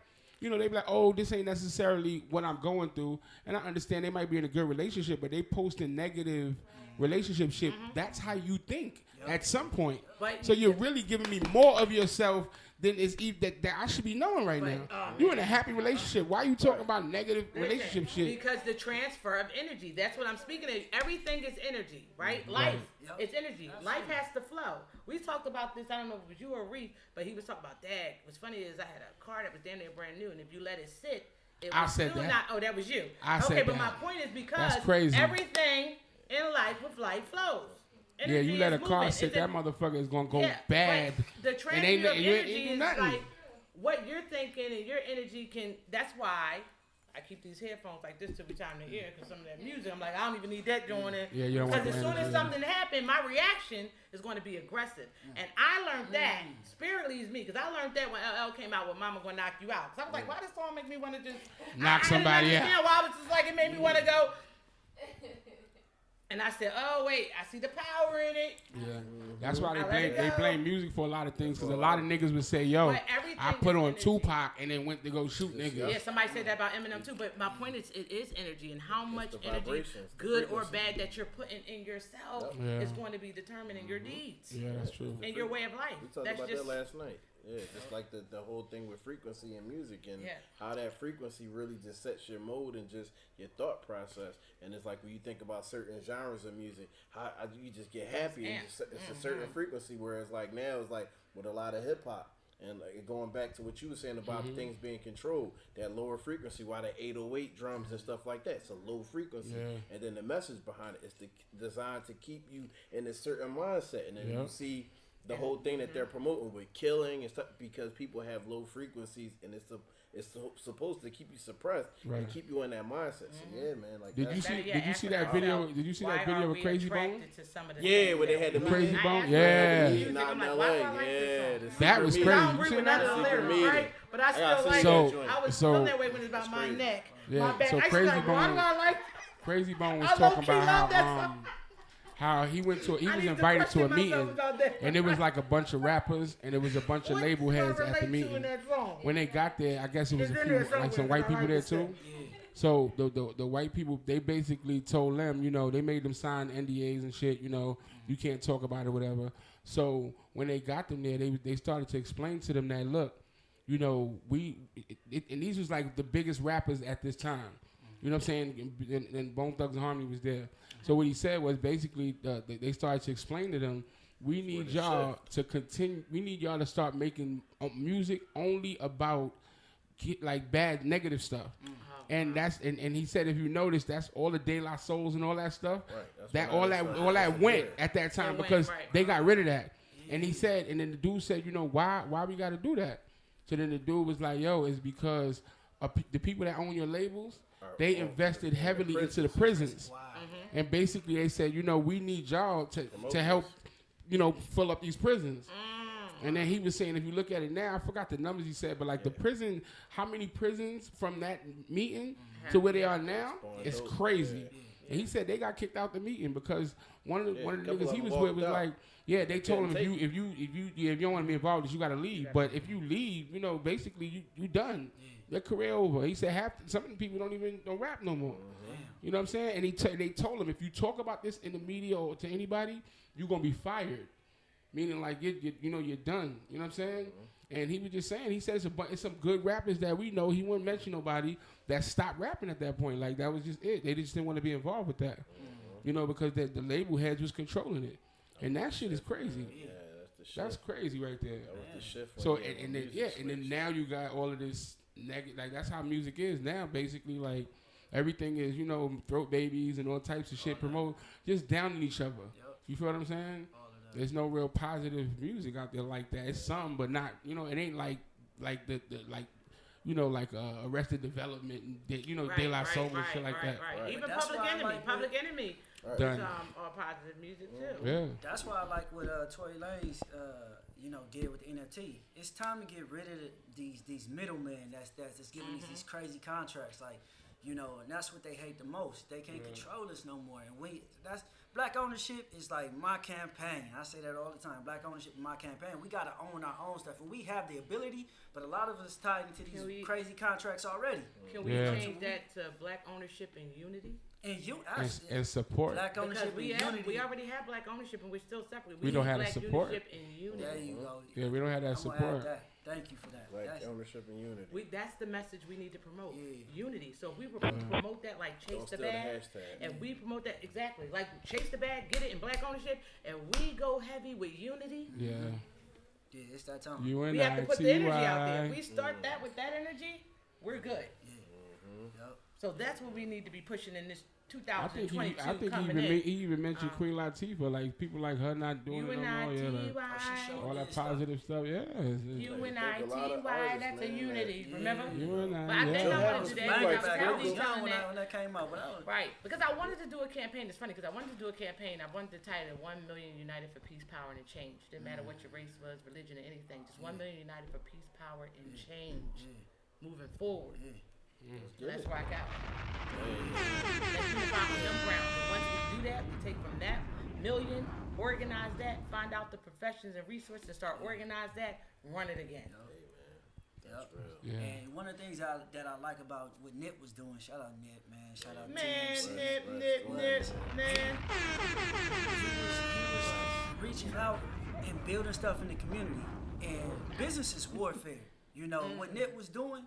If you know LA politics right now, you know they building a train system through Crenshaw District, and so what Nip was doing, they needed to buy up them homes. They needed to, you know, for them people to, you know, basically sell their homes so that they can, you know, purchase them and, you know, sell them to the quote unquote right people, right? And so it's funny because I grew up, I used to live in Lamar Park, and I went to you know, Audubon Middle School. But if you ever watched that movie Training Day, you got Black Peace Stones, they live up in the jungles, right? In the jungle, yeah. You know, that's all bought up. I went out there like a couple years ago, and I'm like, damn, this look different. I couldn't even walk up here back in the day. I see, you know, white women walking their dogs and something like, what? What happened? Right. But it got bought up. They bought it up, everybody out. Moved them up. You know, but that's still in the same district, the Crenshaw district. And so what Nip was doing, you know, influencing people to, you know, start learning business, jump into crypto. He got with Idris. Man, shout out that young brother. He doing this thing too, you know. And Idris who? Idris, Alba? Not Alba, but I forget Idris' last name. He young brother that basically made Nipsey Hussle the first technology store. Okay. Merchandise store, right?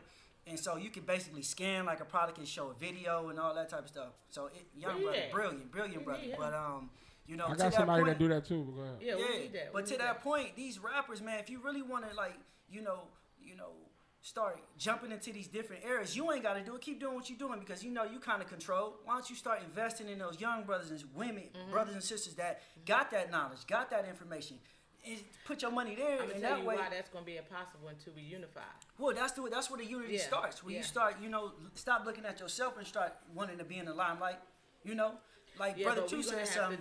Don't own nothing, control like everything. In 2020, we're gonna have to do it with a sense of urgency. Yeah. As Tamika Mallory Right said, away. a state of emergency, and run that faster than what we do. Because what happens is you have to realize that our people are still in survival mode, and being in survival mode, they are being bought. This is the reason why the industry can buy them, and they're not looking at their brother like their other self and their sister like the other self because they're in survival mode. So as long as they're in survival mode, but a lot of them are aware. A lot of them are becoming so aware. You know, I was talking with Reza last night, and Jace was there. He was at Revolt, and everybody know him.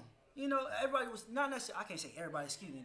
Don't call me on that. But what I'm saying, like those who know. You know, some of the biggest celebrities hit him up. You know, I personally know some of the celebrities that he talked to, right? You know, and one of the things that I'm saying is like they're aware, but it's like they can't come out and say that. I mean, they got contracts and all these certain things, but they becoming more and more in the know and want to do more. But you know, because of their stature where they are, they gotta fulfill certain contracts where they can't do that. So I'm saying like, okay, cool, play the game then. You know, do what Nip did. He got interest in and push that move. It's like, okay, you do that on my behalf. Before they enter into the contract, how can we save them before they enter into the contract? Start building. The contract is going to prohibit us from unifying the way we need to. You start because you're saying they're limited. You run my corporation. You run my corporation. You got. No, I get it. But how we're going to do that if you're saying we have what they have out there, the gatekeeper? It happened to you, so you want to create hard. Well, the beauty right now is what the gate that they used to keep is wide open because anybody can get distribution now. So, like, you don't need a record deal at this point to be like these stars. So, how we help them, for what you're saying, is knowledge. That's it. Help them understand that they don't need these people, and everything everything is there. They can have it. Get out in the community. That's it. That's for damn sure, for sure. But like, look at what happened with the baby. They was canceling him all over the place. Man, this man got influence. He got I don't know how many millions of followers on Instagram he got, or Twitter, whatever. I hope he owned that his Instagram because all you got to do is put out a message, put out a shirt, bro. You get all the money you was gonna lose from just putting out merch. Do somebody own your title, own your name? If they do, create another account then. And be like, hey, this is my account. Boom. Boosie Badass. He said he made $1 million off his own film that he created. Yeah. Boosie knows. Yeah, it's like, stop. They can't control.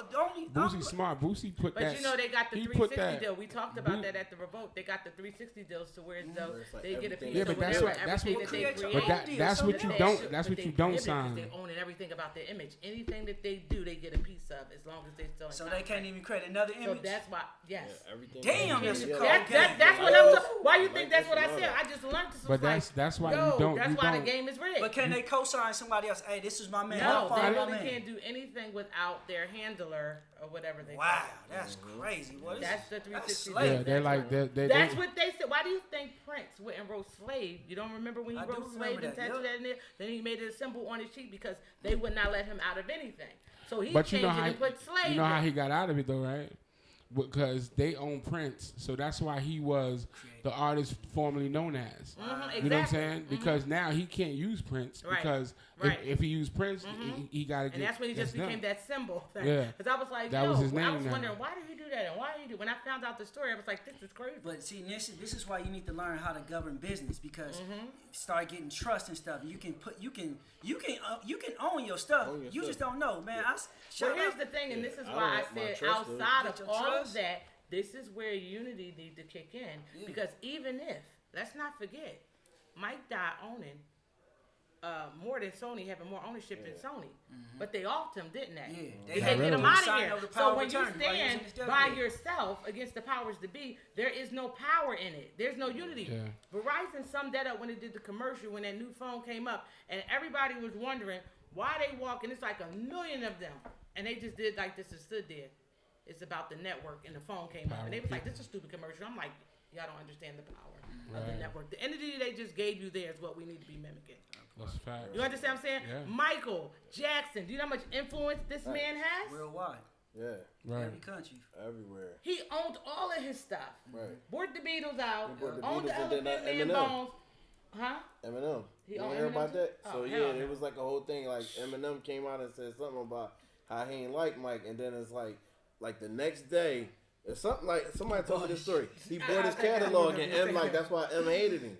Yeah. He bought his catalog. And all of that and walking away from his last album that he gave them, Sony, he was walking away owning 52% of Sony, and this man died in less than 2 weeks later from his contract ending. So my point is, if we don't have the unification and set the laws to govern ourselves together, you know what I mean? Right. I don't understand, because I know at one point in time we all in America, the Muslims, the current Muslims that's here, we all came through the nation one way or the other. My father was heaven. He ran with Farrakhan and Lukman and all of them, right? So at the end of the day, my point is the police didn't mess with them in their community.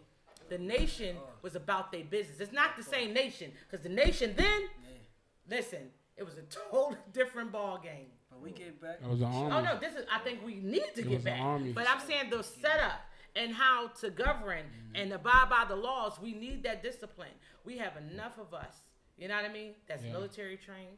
We ain't got our own police stations, our own fire stations. I can go in my city and we can go down Chinatown. Them Chinese got their own police station, their own fire station. I'm confused. We can go down to the little Africa town. Everybody got their own situation, but us. You know why I say we getting back right now? Because the nation is not.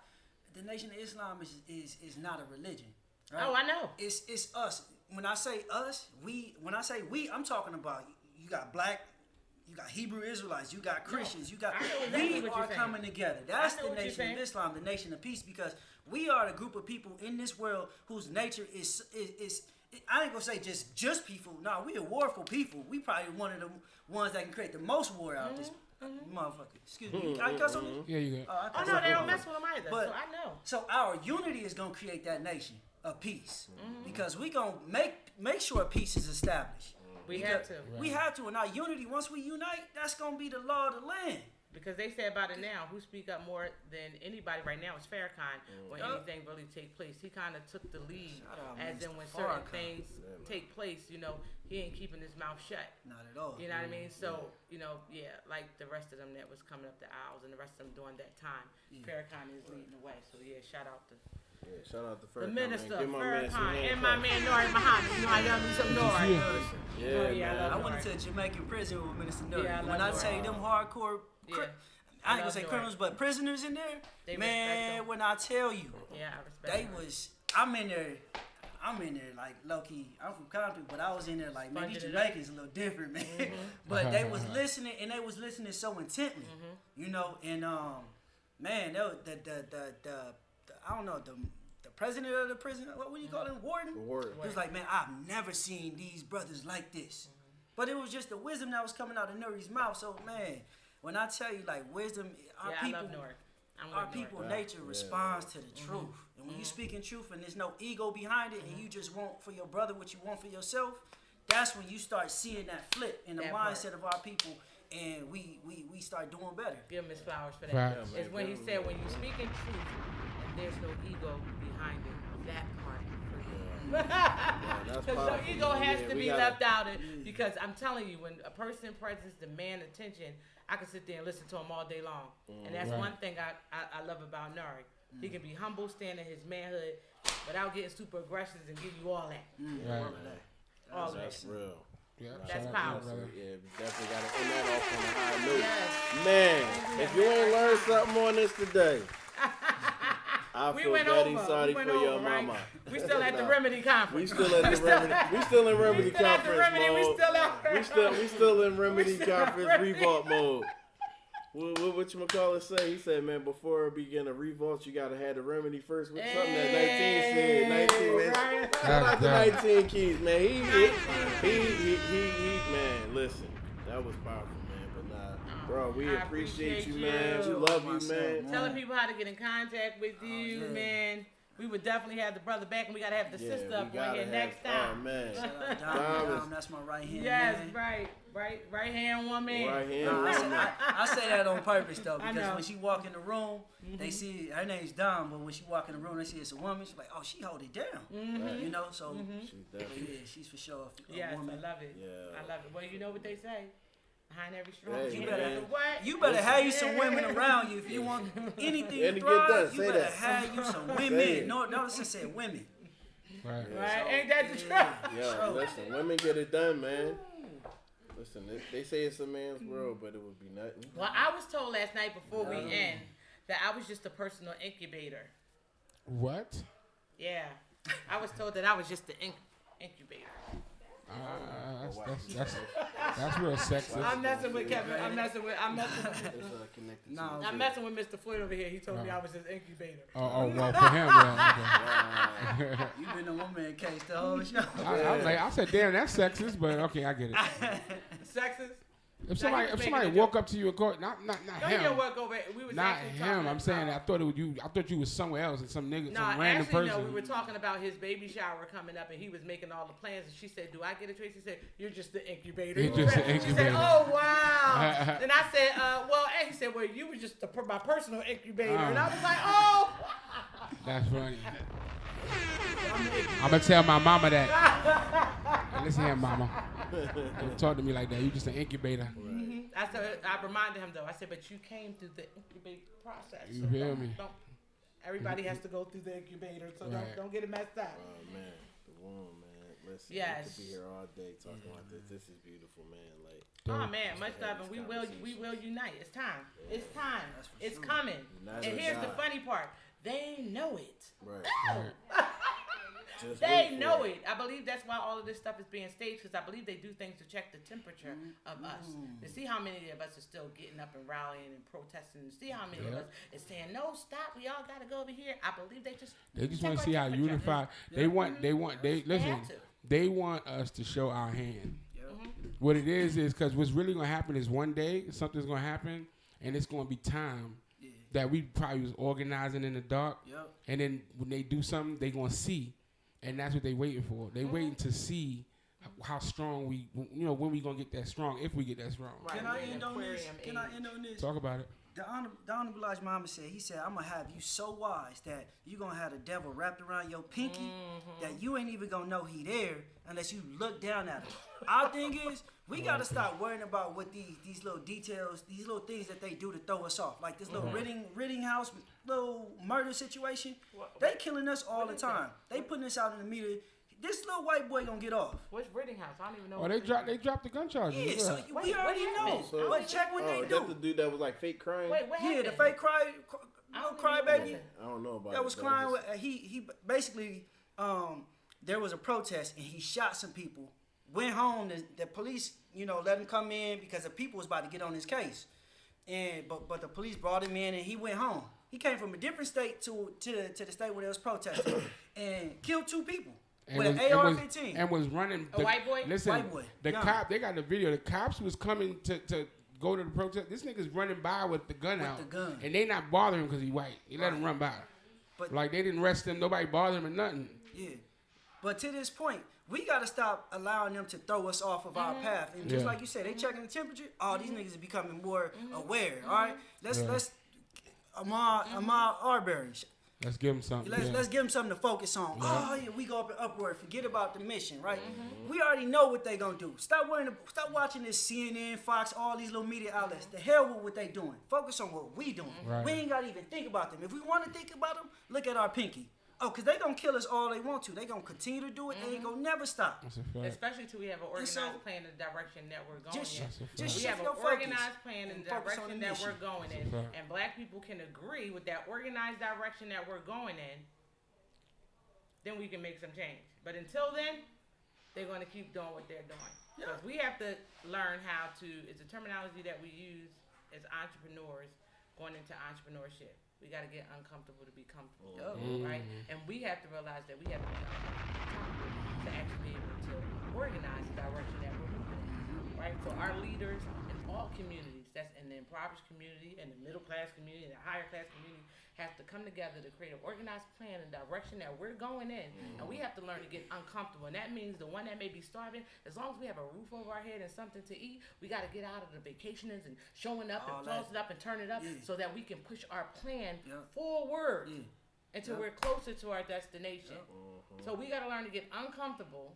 To get comfortable. To get comfortable. We might have to break this joint up into multiple episodes. This joint. No, we is because we way over. Crazy. No. But this was like we gotta get this to people in sections just because. No. I'm not talking about the length. I'm just talking about the information because I feel like a lot of people this is just be like oh my God, wait. Well, I just think that's where we need to we have to learn to get uncomfortable. Like you said, they throw us off and then we go off with them. Right. Yeah, that's real. We go off focusing on what. The next thing that happened, we worried about if he's going to get off. We out there protesting. We know he's going to get off. Why are we feeding in that energy? Stop focusing on them and let's get back to what we're doing. But we can't do that because we have no uniform plan.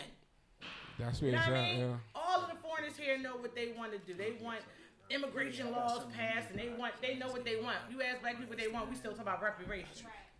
Reparations. We don't get up and create the reparation. This is our land. Right. Malcolm X said by any means necessary. So how are we still actually waiting on them to give us their freedom, our freedom? Right. That's can't say it. So today, and I know some of my men probably get tired of me saying it, but that's going to always be my conversation because at the end of the day, just recognizing the energy and recognizing our position, our natural positions that we play as male and female here on this earth, but understanding where our man stands at and where the female stands at. Like I said before, if we have 1.5 missing from the communities, I'm going to be concerned. Right? So I'm going to keep advocating for the men to come together to unite, and yes, the women too, but the men to come together to unite to form a uniform plan and what direction that we going in. Without the ego, like you just said. Without the ego. Well, we're going to let the good brother get out of here because I know you got another engagement. So, we're going to get out of here too. But that's real, man. So once again, we love tune in Thursday for an episode of Gentleman Ish. Y'all know the vibes. We out here. Next week, we back on. We're going to figure that out, though. So just stay tuned. Tap in. Let's talk about it. Black Ink, Kabir Muhammad. You are now tuned in. Credit Fixer. To Black Ink Radio. Turn up.